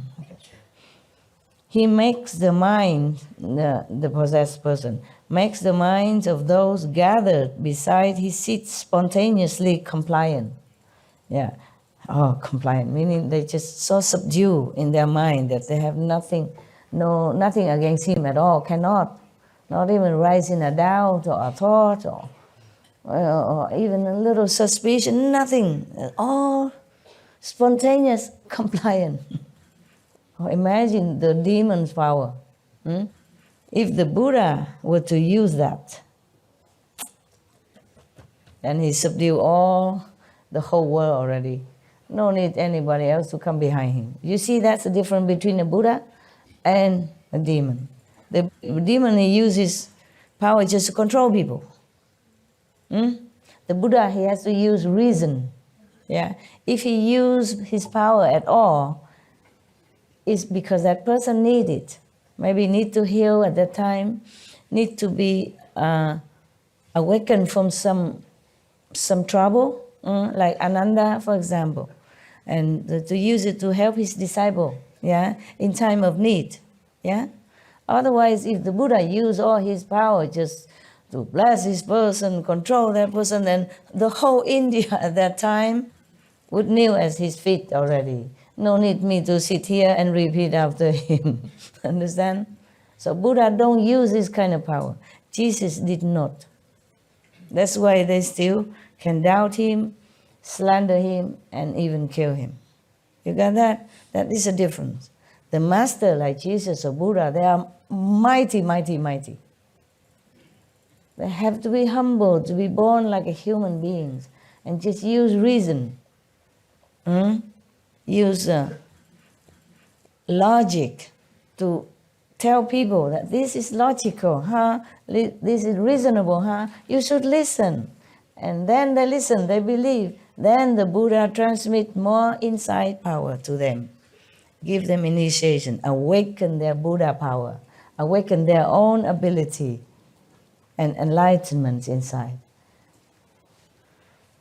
Imagine a Buddha who has been practicing eons like that, so much power, and still has to humbly be just like a normal person and let other people even doubt him, slander him, and want to assassinate him. Jesus is the same. That is the difference between black magic, demonic power, and the true power of love. People might feel love and they're drawn to him, to the Buddha, to Jesus, or feel in his benevolence, or feel in his brilliant logic, reasoning talk, then they come. But not magic power, blinding people and controlling people's mind, which they're completely just complying like that. Then you know, okay? You know, you can't resist and you feel that you're powerless. Even though maybe you think you should get out of there, or you think this master maybe not what you want, but you can't get out, like you're bounded there. Then you should know it's no, no, no, no, no. So these people who gather around this practitioner, listening to the demon-possessed person, feel helplessly subdued, just like that, sitting there, can't even think or doing anything anymore. He says, the demon-possessed person says to all those people that the Buddha's nirvana, Bodhi and Dhamma body are there before them in the form of his own physical body. He proclaimed, the demon-possessed person proclaimed that the Buddha, is him. Proclaimed like that. He says, the successive begetting of fathers and sons from generation to generation is itself the Dharma body, which is permanent and never ending. It sounds good though. It sounds correct. It's just not a correct Buddha. So what you see right now are those very Buddha's lands. They make them see some hallucination. Yeah. There are no other pure dwellings or golden features. I mean, whatever the Buddha say or the Buddha land are no. Just his, whatever he make them see now is the Buddha's land. Those people believe and accept his words, forgetting their initial resolve, forget their faith, forget what they really wanted to do.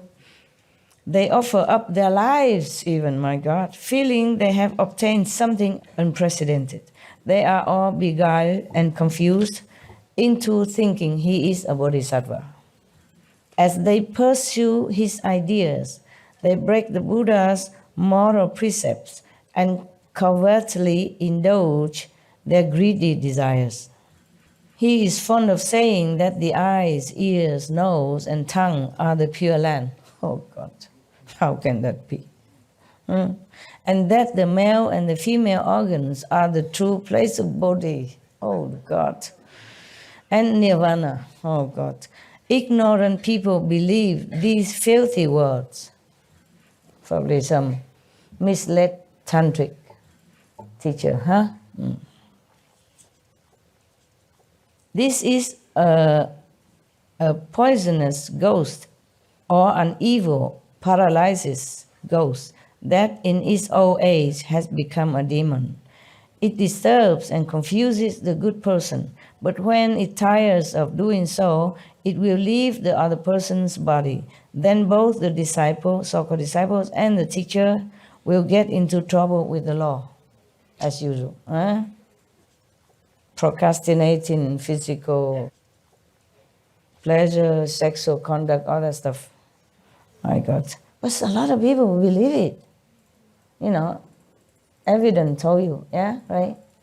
Historical evidence show it to you somewhere, in some other country. All right. The Buddha say that, they get into trouble with the law. And then the Buddha say, you should be aware of this in advance and not get caught up in the cycle of transmigration. If you are confused and do not understand, you will fall into the relentless hell. Further, in this unhindered clarity even and wonder that ensues after the feeling skandha is gone, this good person is untroubled by any deviant mental state and experiences perfect, bright concentration. Wow. We would think that's the end, huh? Perfect, bright concentration. And within the samadhi even, his mind craves revelations from afar. So he pours all his energy into this intense investigation as he greedily seeks for imperceptible spiritual responses. Oh man, just that even. And can be cheated by demons.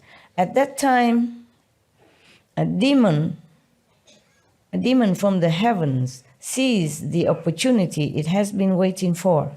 Its spirit possesses another person and uses him as a mouthpiece to expound the sutra and the teaching. And this person, of course, doesn't know he's possessed and claim he has reached unsurpassed nirvana, just the same like the other ghosts. And he comes to see that good person and the one who seeks revelation of spiritual attainment, of heavens and all that. I did not seek, it just comes, okay? Nobody come to me possessed and preach to me about the nirvana and stuff like that. No, it's just not the case. It's different, okay? It's been revealed by higher vision, okay? It's not like any person come with possessive power and then tell me this and that.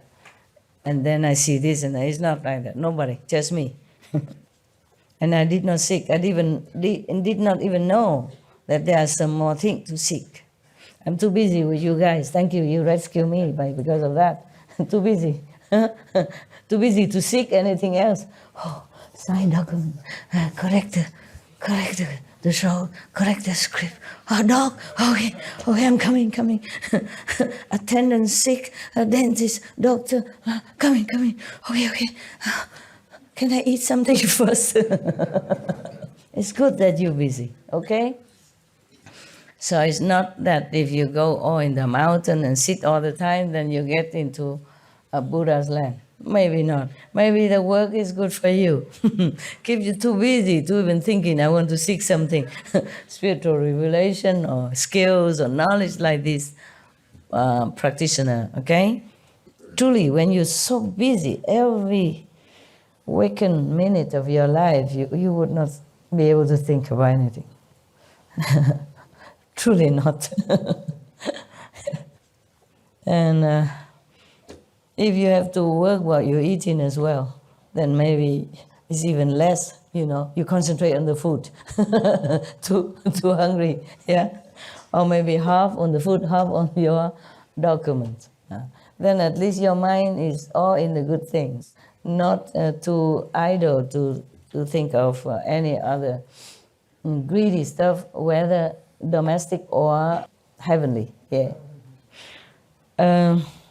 That's why in the West we have a saying, an idle mind is a devil's workshop. It is like that, yeah, mind you. So be busy. No thinking of boyfriend in your samadhi. Or girlfriend. No. Yeah. And then he briefly appears, the demon-possessed person briefly appears to his listeners in a body that looks 100 or 1,000 years old.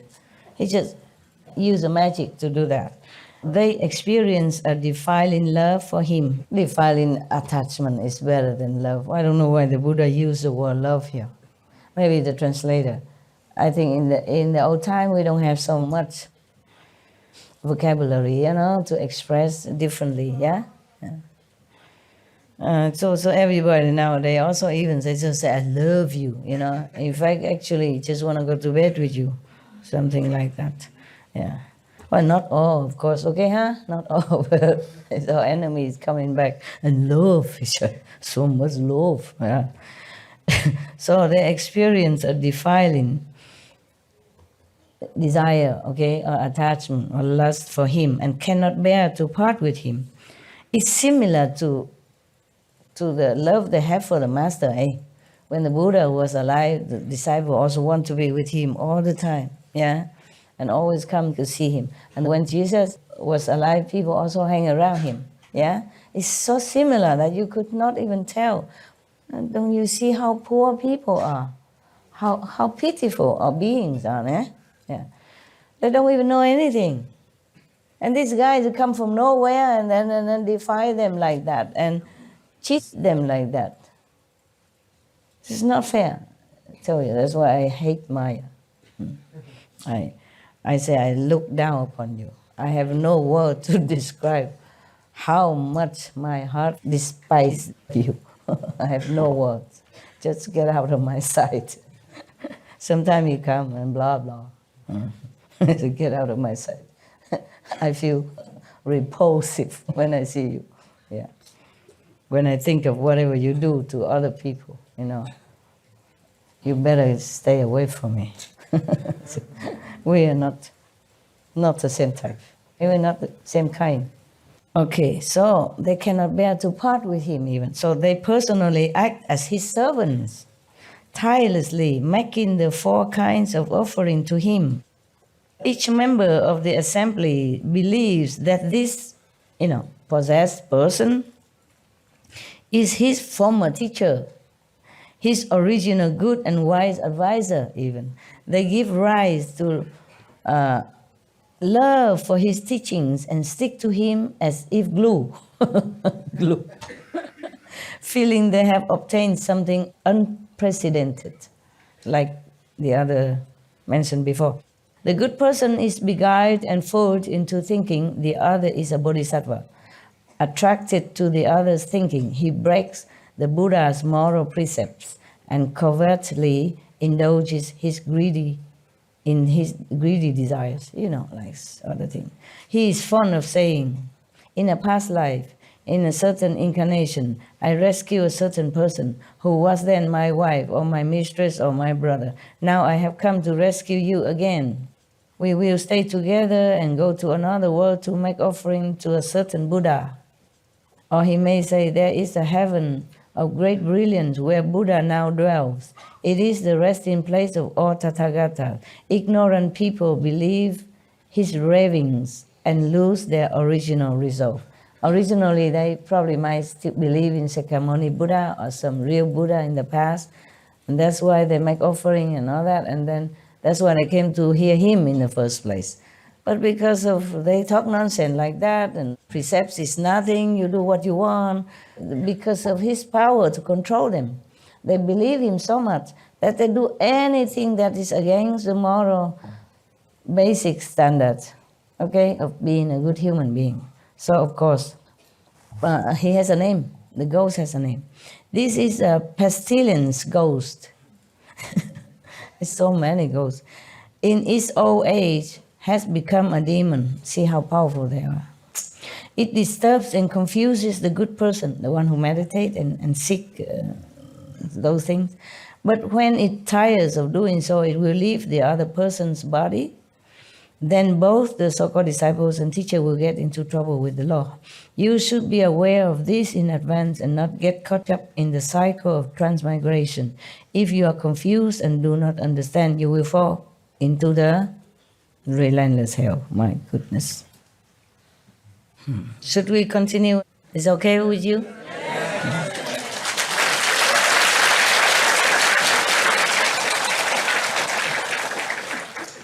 How come you like to hear about demons so much? Huh? You love to avoid them. Okay, good. Thank you. Knowing us and knowing others are the way to win, the way for victory. If you just know yourself and you don't know others, your opponent, then you will lose. Huh? That's good. That's what we say in Vietnam. Knowing the opponent and knowing yourself, meaning know the capability of both. And 100 times you fight, 100 times you win. I mean, you win anytime. It's good that we know our opponents, yeah? It's not a monk who sits there, Buddhist or Tibetan monk, no? I look at all of you like monks and nuns nowadays. In this assembly, you have all become monks and nuns, at least for 1 week, at least for some days. The demons scare you to death. You're not there to think about anything else, right? Thank you, Buddha. Thank you.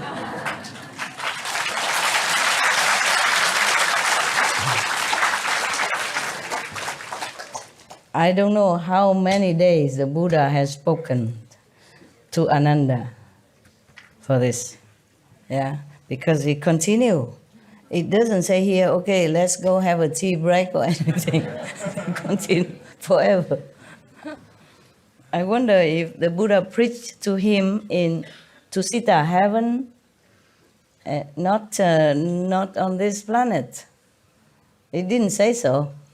It just say, even Ananda arranged his robe, meaning you make it straight and respectful. And he asked the Buddha, he knelt and asked the Buddha, please tell him how to rescue sentient beings. Even though he say he's not nowhere yet, but how he and other can rescue other beings. Yes, he's just humble, or maybe he doesn't know his state. Of course, he has to play his role at that time. Otherwise, how come the Buddha just die not long and then he enlightened and become, one of the successor right away? Huh? So now, a pestilence, oh God, rotten ghost, and have so much power. I feel ashamed as human. He's just a rotten ghost and he has so much power to sway people's mind and cheating them into believing him that much. And we so powerless. We're supposed to be God and Buddha. How we have no power? Huh? Imagine that? That's the price to come into this physical body, huh? That's the price to pay. You have come here for some reason, and you also have to make a contract before you come. You have made a contract. Maybe also intended to do good, but then when we come down here, they make us forget everything. Forget and just go with the flow. This is a pestilence ghost that became a demon in his old age. It disturbs, confuses people. When he leaves the body, then both of the so-called disciples and the teacher will get into trouble with the law. The Buddha doesn't say so-called disciple. I added to make it more clarified for you. Okay? Yes. Because the Buddha he's so gentle. He said that both the teacher and the disciples, this kind of disciple and teacher. Further, in the unhindered clarity and wonder even that ensues after the feeling skandha is gone. My God, the feeling skandha is a big hindrance before, so that you cannot go into further stage. But after that, you still are vulnerable. This good person is untroubled by any deviant mental state and experiences perfect, bright concentration. But within samadhi, when he's sitting in samadhi, my God, his mind craves deep absorption, so he restrains himself with energetic diligence and likes to dwell in secluded places as he greedily seeks for peace and quiet. Even in samadhi, still fall into trouble like that. So beware, okay? Always recite the protective 5 names and the gift, if you remember. Yeah. And do not think that you are anywhere yet. Even if you're anywhere, so what? Okay? Important is be a good person. Keep the moral precepts. Meditate diligently so that you can elevate yourself and maybe some leftover blessing for other people around you. And if there are enough people like that on our planet, then the world will become a much better, peaceful, paradise-like. Yeah.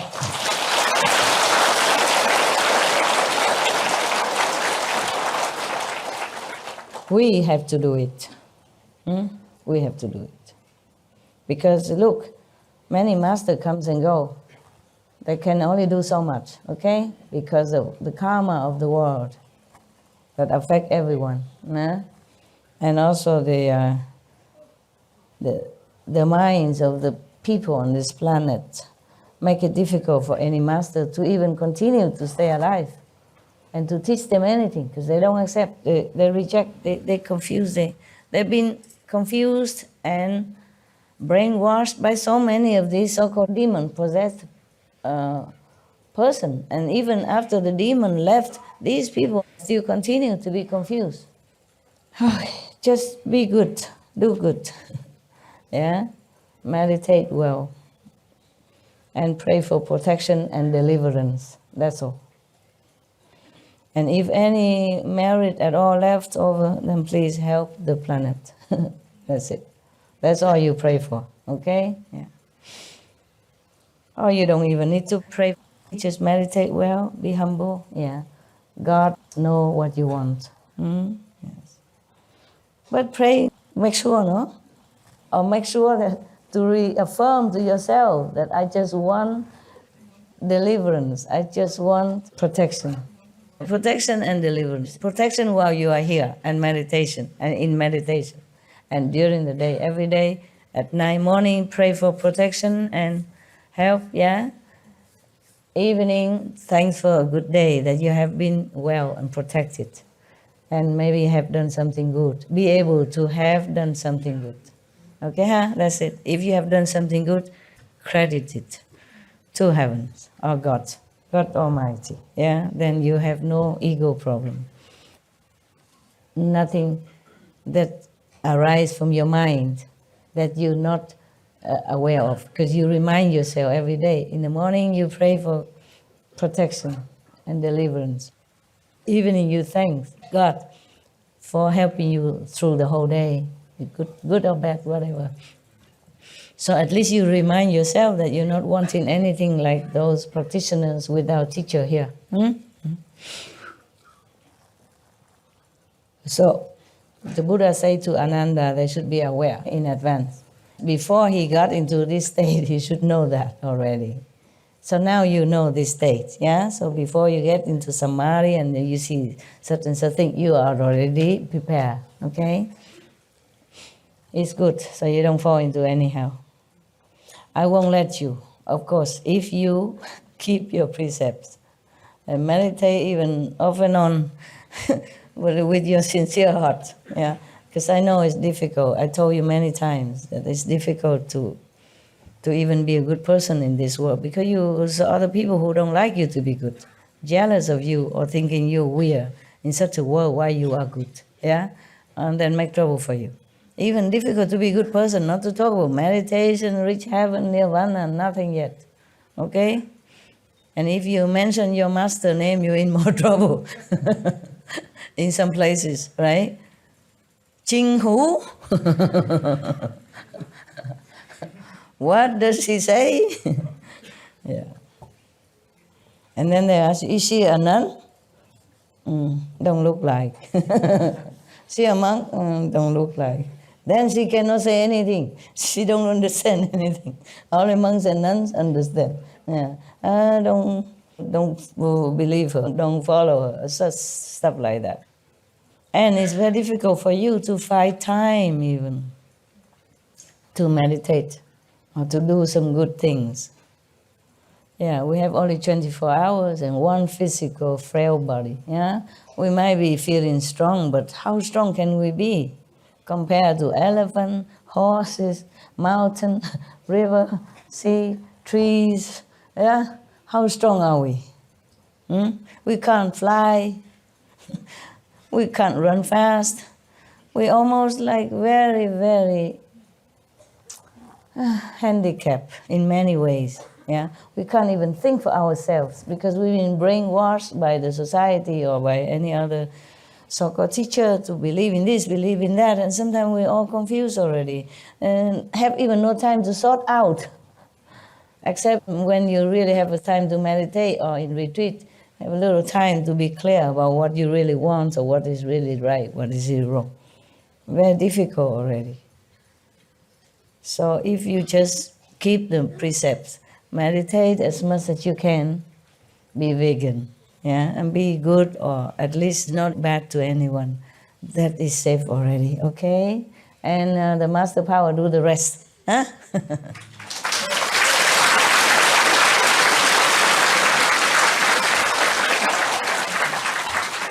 Keep the precept, okay? That's the beginning, okay? And it's a safety guard for you. You see, every master come tell you precept. Every master come always teach you precept, no? Buddha, even lay people must take 5 precepts. Jesus, Moses, all precept, moral standards, yeah? Jainism, in Jainism, Mahavira, Lord Mahavira also teach precepts. Guru Nanak, everyone tell you to keep your moral standard first of all, because if you don't have that, then your spiritual practice is based only on nothing. No good to begin with, yeah? No base, yeah? If a house is built without a basement, without foundation, it won't last, yeah? It will topple, okay? So precept is the basement, is the foundation of our spiritual progress. Don't forget, okay? No matter what vision you see inside, what sound you hear inside, you must remember to be a moral, upright person, okay? Don't tell me everything empty, illusion and all that. Keep the precept as long as your body is not illusion, okay? If you beat yourself, you still feel hurt, then you are not in emptiness or illusion, nada. Keep the precept. Got that? Yes.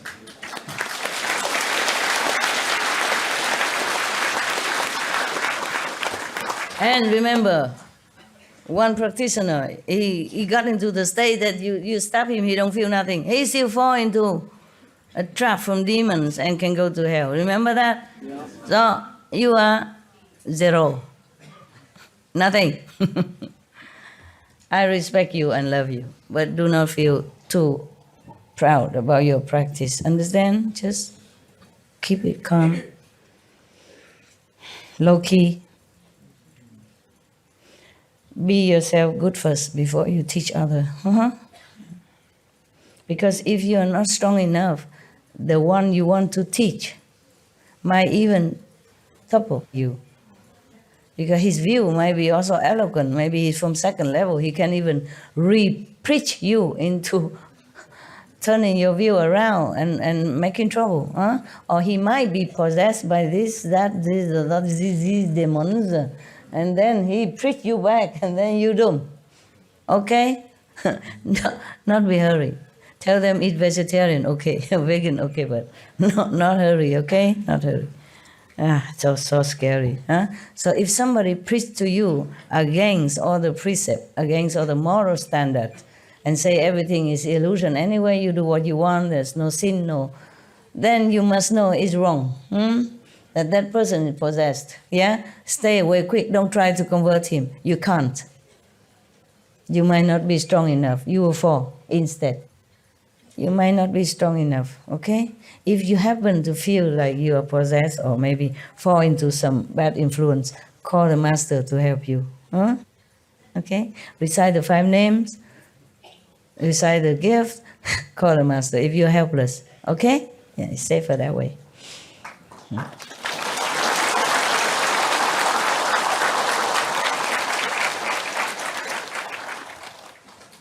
Thank you.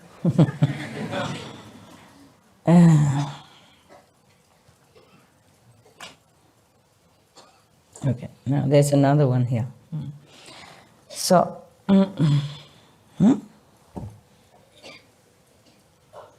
where am I? Okay. Pestilence gods, yeah? Okay, already. Then after the ghost leave, they'll be in trouble with the law. Okay, you should aware of that, otherwise go to hell. Sorry, same hell. My God. So when the same state of mind after the feeling skandha is gone, this good person is untroubled by any way at all. Bright concentration, samadhi, his mind still craves something. It's a deep absorption. It's very difficult to clean all the mind for all the impression from life after life. Very difficult. So he restrains himself with energetic diligence and likes to dwell in secluded place as he greedily seeks for peace and quiet. You see, this is terrible. When a person in such a samadhi is strong and bright and clear already, and left all emotion and attachment behind, still this impression still pop up. Yeah?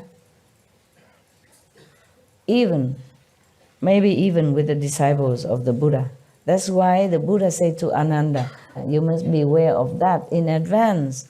The Buddha didn't say, okay, I give you initiation, you are my foremost disciple, you have no problem. No, because why? Because at time of initiation, the Buddha or the Master cut you off from all the kind of karmas in the past life. But the present karma has to retain. The present karma is the price you have to pay to stay alive in this physical planet and having this physical body, physical mind, physical sensation, pleasure, and all that. Understand? Even then, we already follow the Buddha. Become a monk even, has nothing anymore, eat only once a day, like the monks Buddha, they eat only once a day. So can you imagine how cruel is the Maya system? How cruel. Like Ananda, being up and down through thick and thin with the Buddha, lives after lives already, accumulate so many merit and such a good bodhisattva with compassionate heart and all that. Left home already, have no wife, no kids, no fancy clothes, no car, nothing. Go out, have to beg for food even. Humbly beg for food. Sometimes have, maybe sometimes don't have already. Yeah? Once a day eating only. And still has to pay all this in samadhi. Not like you go out and stir up problem with any gangster or anything. You just sit, mind your own business in your own little corner. And still have to be disturbed by this kind of mind, thought or desire or thinking. You understand? So the Maya never leave you alone. Must remember that, okay?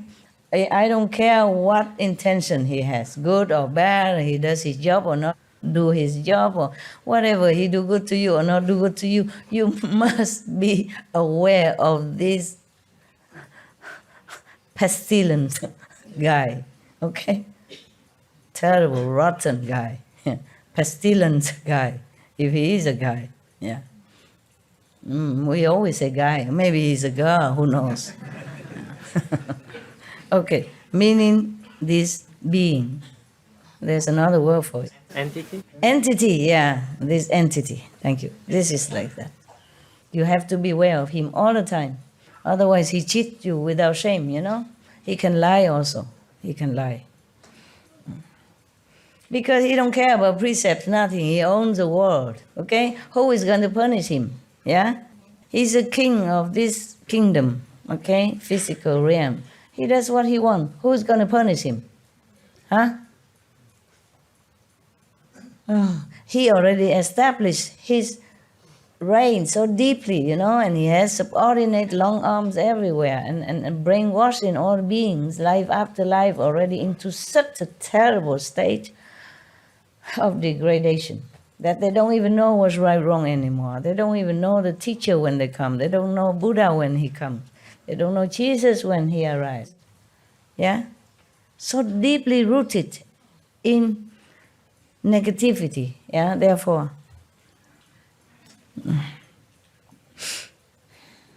Nobody even punishing him. Nobody there. Nobody think about it. You see, the whole world support him. by doing exactly what he wants and doing bad things.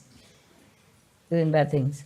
There was a joke of somebody, a doctor who went to hell and facing the hell king.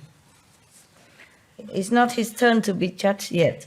So he saw the king of hell passing judgment to this person, that person, Like the prostitute, he award her, give her reward and all that praise, and then she's going to have another good life again and blah, blah.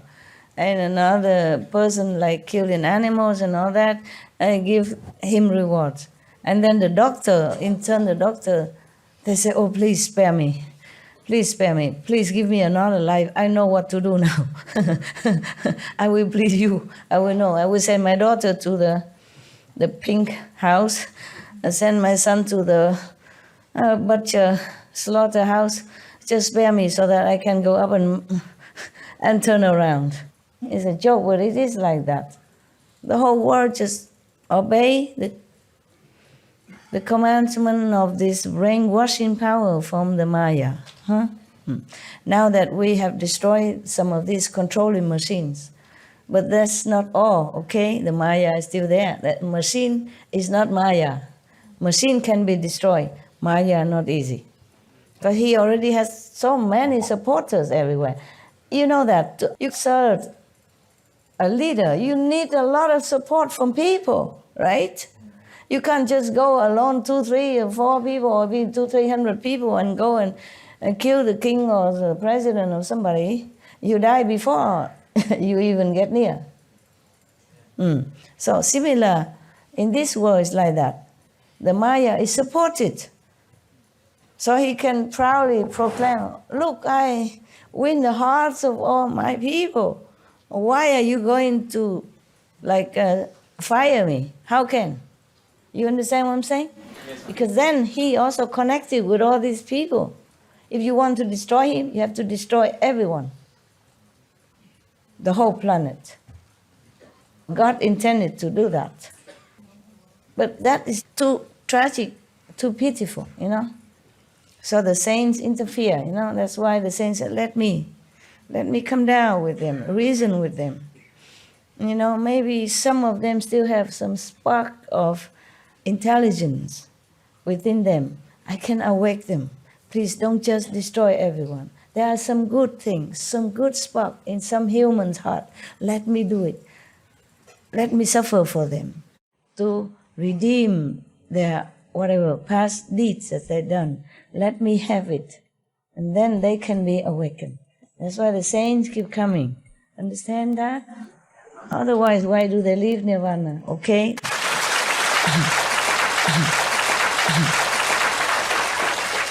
Okay, now, this person in samadhi, even in samadhi, it's not just like an ordinary state of mind that they want in this and that. This in samadhi, he wants something more subtle, you see? In ordinary life, we want money, we want a beautiful wife, or handsome husband, position, and blah, blah, blah. In samadhi, you want, cleverness, intelligence, etc., and you want the revelation of where all things come from, what is that, why is that, and you want the deep absorption. Let's see what the Buddha explained. He craves, his mind, not his soul. His mind craves deep absorption. So he restrains himself with energetic diligence and likes to dwell in secluded place so that he have more time to absorb all this. He wants to be absorbed into the cosmic energy or the original power, whatever that is he wanted to. At that time, a demon from the heavens sees the opportunity it has been waiting for. Its spirit possesses another person and uses him as a mouthpiece to expound the sutras and the teaching. Yeah. Here, I guess, teaching of the Buddha. Okay, the Buddha, when the Buddha passed away. Yeah. This person, unaware that he is possessed by a demon, claimed he had reached unsurpassed nirvana. When he comes to see that good person who seeks seclusion, he arranges a seat and explains the teachings. he causes all of his listeners around him to think they know their karma from the past. It happens. Yeah. Some people follow some teacher, they can see the past karma, the past life and everything. Okay, beware. It's not it yet, okay? It's not it yet. Be careful, okay, huh? That's not all there is, nah? The Buddha say it here, not I. Oh, I say the same.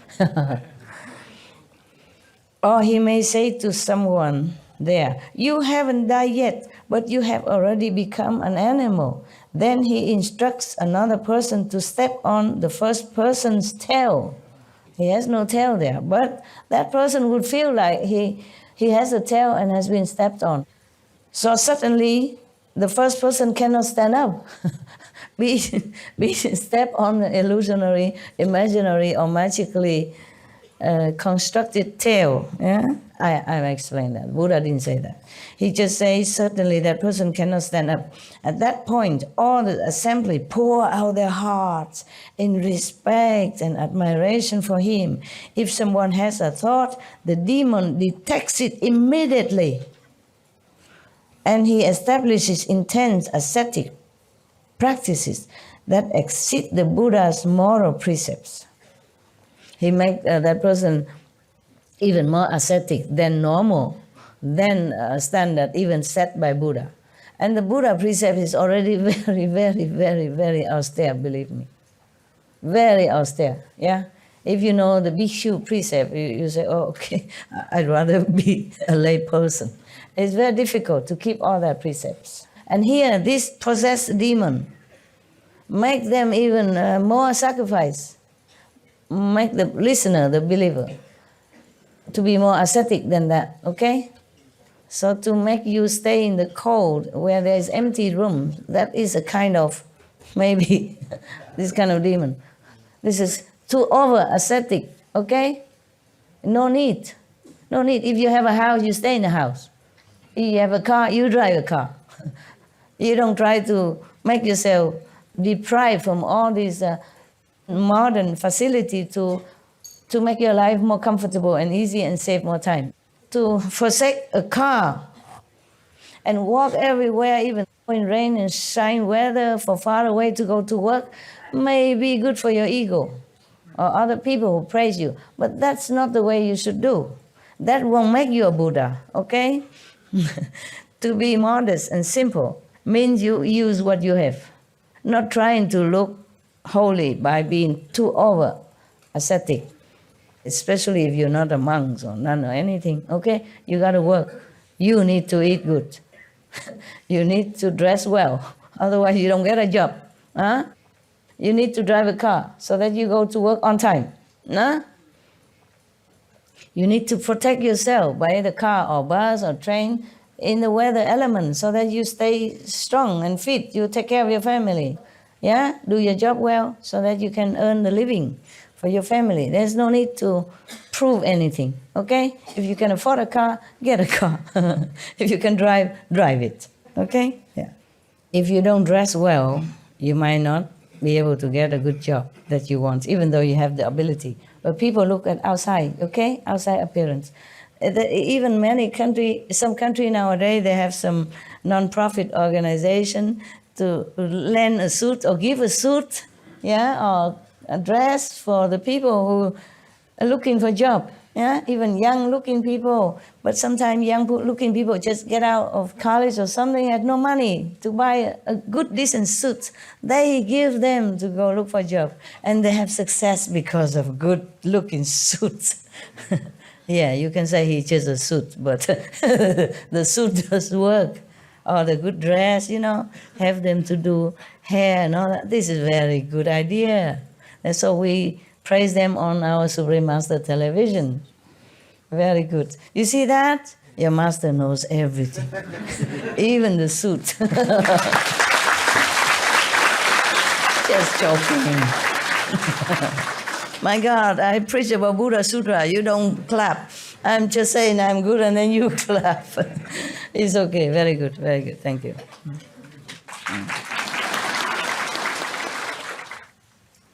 Okay.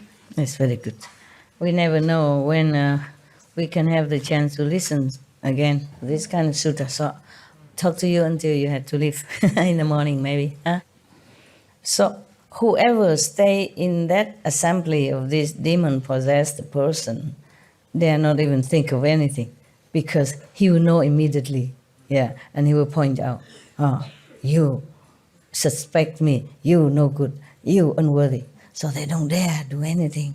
Everybody listen. Even one or two person a little bit more intelligent or wiser think of something. Maybe this person is not a true monk or true bodhisattva. Then he knows right away, because he's a ghost. Yeah, he has this power to know people's mind, and he can control it as well. That is a problem.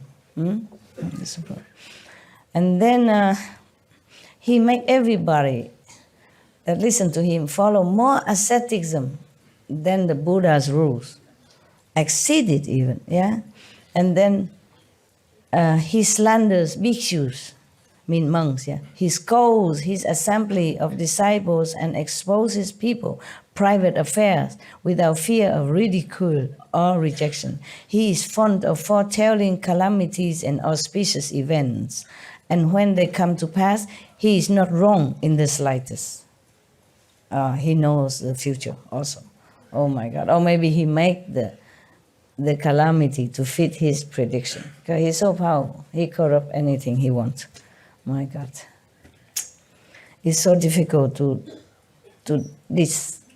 discern between a ghost and a Buddha or a saint. Because the saint normally they don't even use any power. They don't predict much. The people come and ask him, oh, will I die tomorrow? He says, I don't know. Or will my mother recover or something? No, master would say, okay, I will hula hoop and she'll be okay. No, normally not. But these kind of demons, he can predict even future big events. Or maybe he just make a havoc to prove that he is correct. So this is a ghost with great powers that in his old age has become a demon. You know why he old and become a demon? As is a promotion from the ghost. Why is that when he's old he became demon? Anybody know? No. No? Okay. I pretend that I know something. You believe it or not is another thing. Even a ghost, they also yearn to have more power. And they meditate in their own way. Even fox, and other animals, some even vicious animals, snakes and all that, they practice in their own way. And then they become ghosts or demons or, evil with more power. And they can live longer, many thousand years sometimes, or 100 years, hundreds of years, and then they have power, and then they can transform themselves sometimes into human. And deceive people for some purposes. And some even become human so that he or she can marry that person. And that person has no clue that his wife or his husband is a ghost or a fox transformed into human. And when the husband or wife not home or outside of other humans, they became fox and snakes, because they cannot continue using their power. They have to recuperate. So they just, hide and seek like that. And nobody has any clue. In some of Vietnamese folklore story, they have some story like that. That some snake, transform herself into beautiful person and come there and take care of one of the student, and then feed him and take care of him. Like she can, as if she has money, she's just pretending to do some work, weaving or something, but actually she used her magical power to obtain food and all kind of necessity. And the husband was very comfortable to study. But slowly he get more and more weaker, because the snake power may be sucking some of his human energy out of him. And then some of the shaman people has to cure him. But then sometimes the husband don't want it because he's so much in love and in debt with his so-called wife. He say, never mind, I accept her and I continue to stay with her no matter what. Because I consider many humans are even more vicious than this snake. She didn't do it on purpose. Maybe her energy is not compatible with mine, so I'm weakened. Or maybe it's just my time that I got sick. I don't want to kill her. Because that shaman say, if you want to stay alive and well, you must kill the snake. I know how. He know how to kill her. Because ordinary people cannot kill her. If you chop her head, it will grow more, for example, like that. But the husband did not have the heart to do it. In some story like that. He say that some humans are more poisonous than this snake. This is also true, huh? Whether or not he's because of in love with his snake wife or not, what he said is true also. Some humans are more poisonous even. Yeah? Okay. So this is a ghost with great powers that in his old age has become a demon, you know, right? He become older and his so-called practice bear more fruit, so he become promoted into demon state. But by no means he's benevolent or anything good. They ghosts and demons, they just bored. They have too much power, so they just have to exercise it some way, somewhere, good or bad. That's the problem when you have so-called magical power. You cannot avoid using it. So you must be careful. That's why I say no magical power, nothing. Just practice Kuan method. Earn your own merit in heaven. Earn your place by your own work, okay? No rely on magical power, nothing. So of course, this ghost disturb and confuse people. But after he's tired of this game, probably go seek another person somewhere to possess. And then both the so-called disciples and teacher will get into trouble with the law. You should be aware of this in advance and not get caught up in the cycle of transmigration. If you are confused and do not understand, you fall into the relentless hell. You know that, okay? Further, there's still more. My God, Buddha, how many ghosts did you pick out? Oh, so many. I mark it up to here, you know. That's as far as I had studied. I mean, recently, just to check out what I should read to you. But behind there, I suspect there's more. A lot more, okay? Yeah, maybe no ghost, but some false view can make you trouble. Okay, so further in the unhindered clarity and wonder that ensues after the feeling skandha is gone, this good person is in trouble and he's in perfect bright concentration, but within samadhi his mind craves more knowledge and understanding. So he diligently toils at examining and probing as he greedily seeks to know past lives. Even just to want to know past lives, you'll be in trouble too. You know nothing. There's one master in Korea a long time ago. He's a monk. Huh? He don't teach much to his disciple. He say, whatever happened or turbulence go into your mind, you just say, don't know. Whatever your question, just say, don't know. You answer yourself, don't know. Just 2 words he told his disciple, don't know. Anything, any trouble, just go straight, don't know. He wants to break all of the train of thoughts of his disciples, which is also maybe helpful, yeah? But don't know anything, all right? You you should be good. Huh? Keep precept, meditate, yeah. Eat vegan. At that time, because he wanted to know past life, he eagerly, so greedily and very urgently and fanatically want to know the past lives. At that time, a demon from heavens sees the opportunity it has been waiting for. Okay, here Buddha always say heavens instead of heaven. Okay, I just sum them up in one heaven. Because in heavens, there are the heavens of 33, meaning there are 33 department, separate heavens. Yeah? And one of the king called Sakra, he's troublesome. He always make trouble for the practitioners. Yeah? He's worried about losing his power and his girls up there. Yeah, yeah, he has so many girls around. Maybe they don't have physical desire or anything, or maybe not physical contact or anything, but maybe they satisfy in different way, still some kind of desires and pleasure. As I told you, in the astral world, there was 120 plus level of different kind. And there are level of hells, level of heaven, so-called heavens, yes. But they always seek trouble with the next heavens. They fight sometimes. The Buddha sometimes had reincarnated as the kings of heaven, yeah. And he sometimes had to lead his armies to go fight against the Asura, yeah. Imagine, heaven still fighting, so how would we, the human, now have peace? It's a miracle, right? It's not a miracle? Yeah, it is. Thank you, all of whoever helps. Thank you.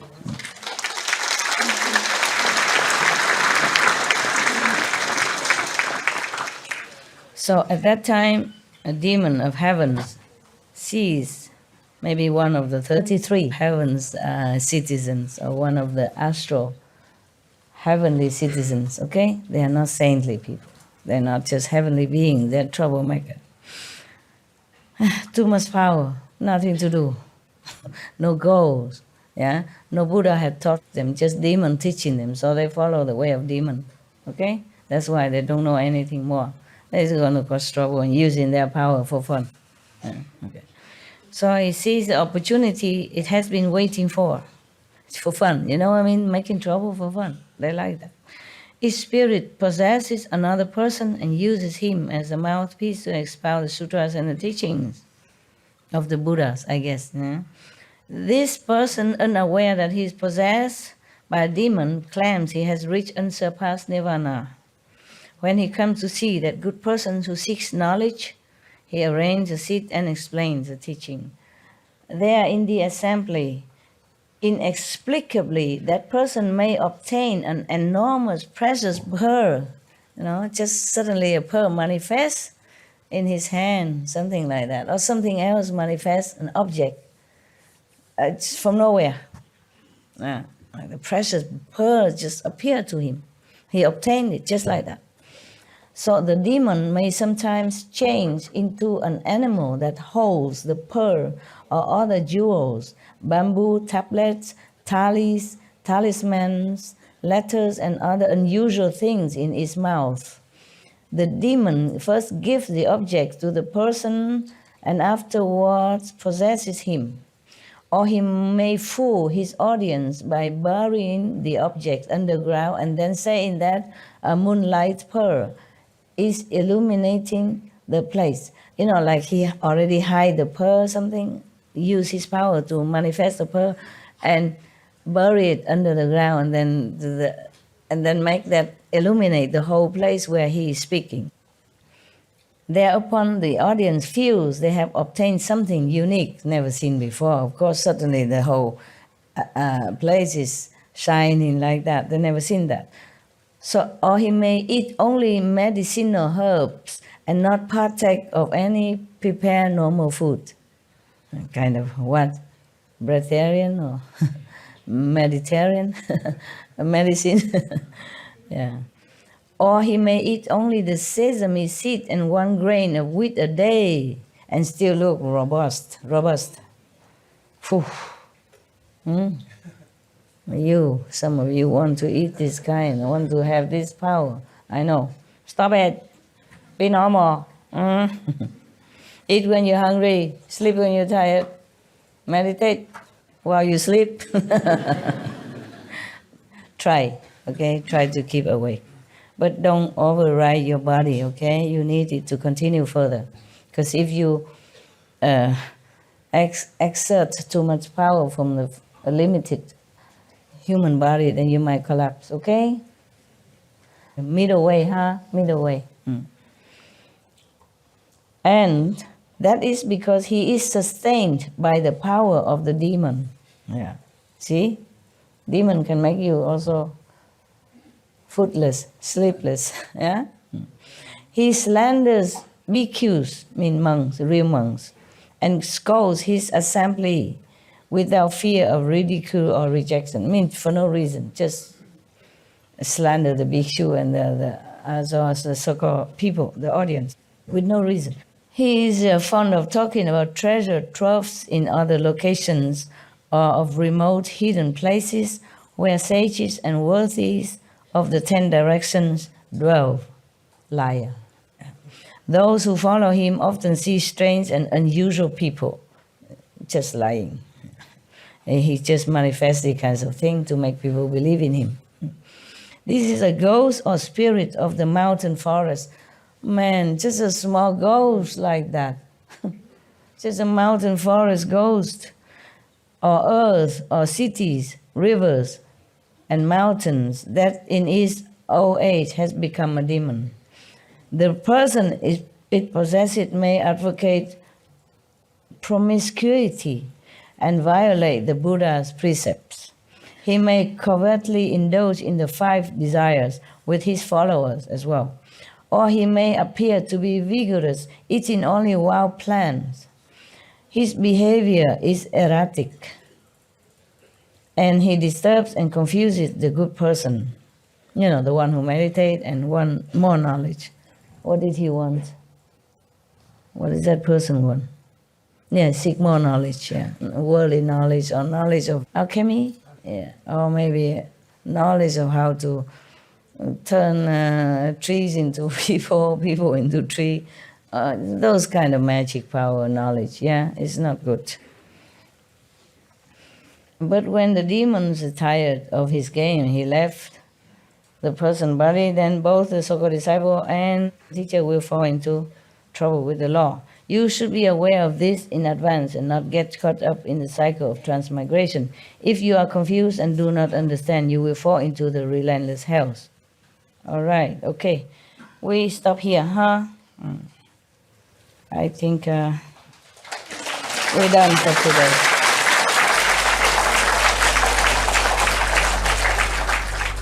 We should really thank the past masters, monks and nuns and scholars who have taken time to record the Buddha's teaching after the master's nirvana. And also for the past and present persons, lay or monks or nuns who have really dedicated themselves, sacrificed their time and precious health or under any difficult situation to translate this so that I can read it to you. And we have to thank them. And may they be blessed forever by all the Buddhas, past, present, and future. May their merit be immense. May they be liberated forever. Thank you. So, at least the Buddha make it clear for us not to be so proud of our little achievements and just continue keeping humble, pure, yeah? And a moral person. All right. Ich muss gehen. I have to go. That's German. Symbol that I have to go. Yeah, thank you.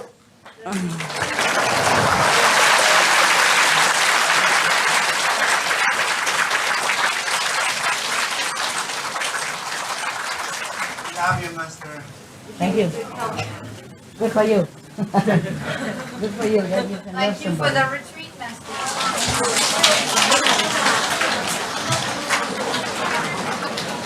Yi lu sân phong huệ chi, okay?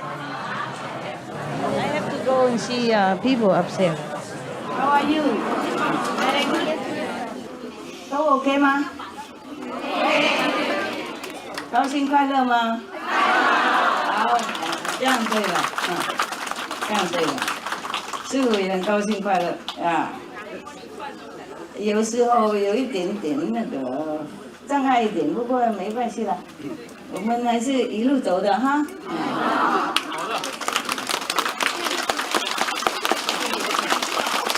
Cô này cho cô này. Cảm ơn cô chăm sóc người già cả. Ok. Cảm ơn cô.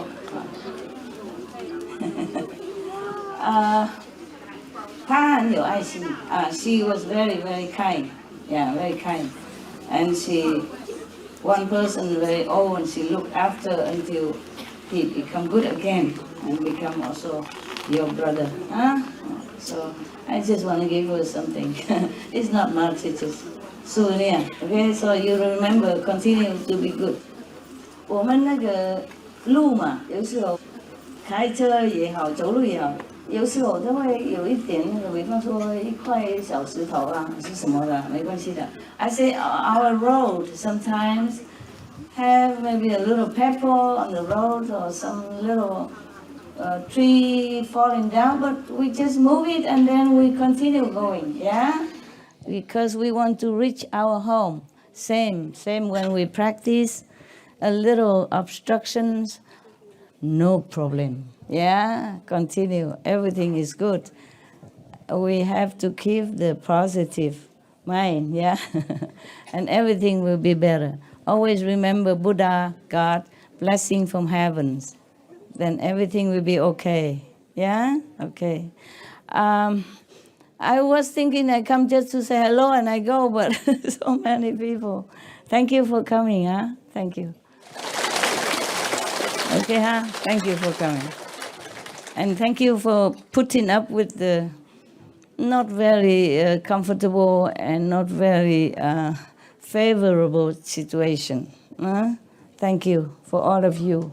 Heavens is touched by your sincerity even.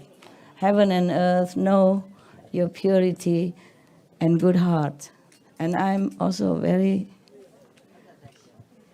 very touched and appreciative of your dedication to the noble goal, the best goal, the only goal that's important in your life, practicing. I thank you very much for being such good people. Thank you, thank you.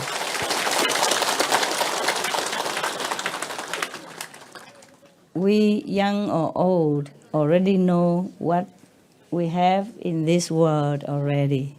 But something else beyond the world we do not know yet. So we are learning. Yeah, we're learning so that we can have more awaken our power, our self-power inside, so that we can uplift our spirit, go through all the trouble, and also bless the world with our positive energy, with our holy intention. Our blessing transmitted from heaven, we carry it in our being. So wherever we go, the world people benefit with our positive thinking, positive energy, and brilliant light and love from higher dimension than the world dimension. The world dimension we know already. Even from Sichuan, from Mongolia, we can come here. We can know Taiwan.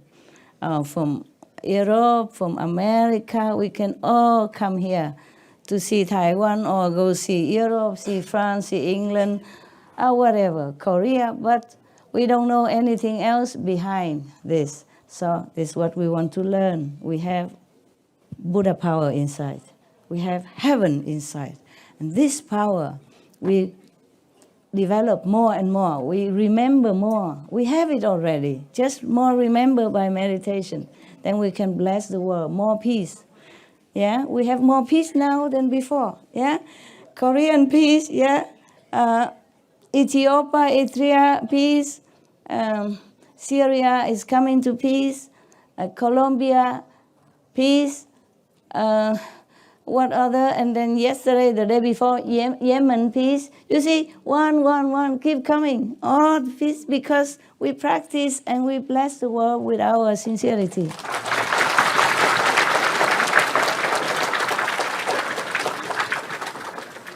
No matter what we believe, what we do, in a peaceful country is always good, right? Yeah.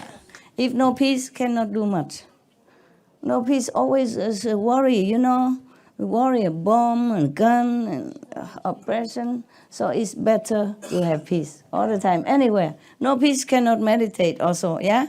Worry too much, right? So peace is good, good, good. And peace coming now. I'm very happy. Are you happy? Yes. Good. Right, thank you. So continue practicing so we have more peace, yeah? More goodness, more compassion, more love between each other, between humans and animals and trees and plants and all beings in the world who are also helping us to elevate as well. Without the trees, without the ocean, we don't have oxygen, we cannot breathe, right? Cannot breathe. So cannot breathe, cannot meditate, cannot live, cannot survive, cannot eat, cannot drink. So we have to thank all of them. And the more we practice, the more we understand more, and we understand and we appreciate everything on this planet. They're all helping us. So we also try now to protect them. We protect the trees, protect the animals, even the fish, yeah, and protect the planet, the river, the ocean, so everything have helped us. So we have oxygen, we have food, yeah, the earth gives us nutrition for the food, the sun, the air we breathe has been clean for us. The tree give us oxygen, the rivers give us water, the river, the lake, the rain give us water, and the ocean bring us also 50% oxygen. So we have to now, in turn, protect them. Yeah, the animals are helping us. Yeah, the trees are helping us. Now we must protect them now. They have been protecting us all these hundreds, thousands of years. So we and our children, our father, mother, relative, friend can live and breathe and survive. And now they are in danger because of humans' pollution and not caring for the planet. So we must help them now. We are vegan, it's very big help. We also tell others to be vegan, to protect all living beings on this planet so that we can continue to live. Also, we return their kindness, yeah, in gratitude. Also, we thank you for our children and grandchildren, great-grandchildren, because we have to protect the planet, the trees, the ocean, the river, not just for us, not for our children, great-grandchildren, but because we learn now to be more compassionate, more loving and kind to all beings. And that is the only way we should be as human, a noble being, a protectors of the weak and the helpless, like animals and trees and plants. Understand, yeah? Yes. Okay, thank you and good night. Who has to go home must go home, because at home you have work, yeah? You have work waiting for you. You have wives, you have husband, children, father, mother to take care. And you also need to meditate well, but you cannot neglect your duty, yeah? The parents need you. The children need you. A husband, wife need you. If you must go, if you have obligation, you should go, okay? If you're free financially and family-wise, you can stay as long as the visa okay. Yeah. If you stay longer, then you are not good citizen. You make trouble for the government and for our group, okay? We must keep also our reputation. Huh? All right. I wish you a safe home trip if you're going home. Yeah. If you are not going home, I see you tomorrow in Sihu, okay?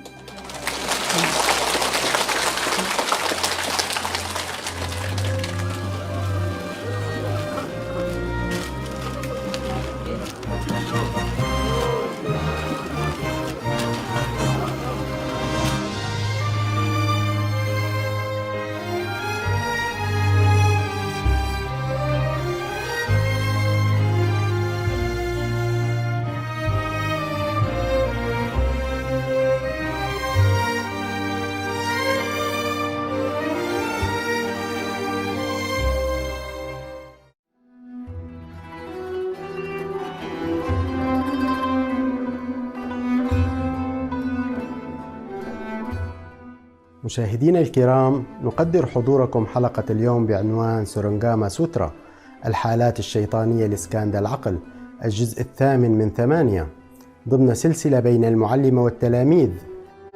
رجاء أن ابقوا معنا لمتابعة المزيد من البرامج الإيجابية. عسى أن تكافئكم السماء على أفعالكم الخيرة.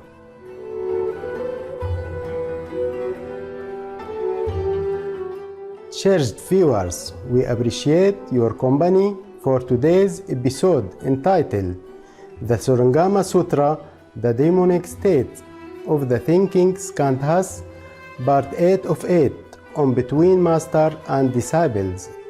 Please stay tuned to Supreme Master Television for more positive programming. May heaven reward your quiet good deeds. Our programs offer many languages. Please visit suprememastertv.com/schedule and suprememastertv.com/BMD.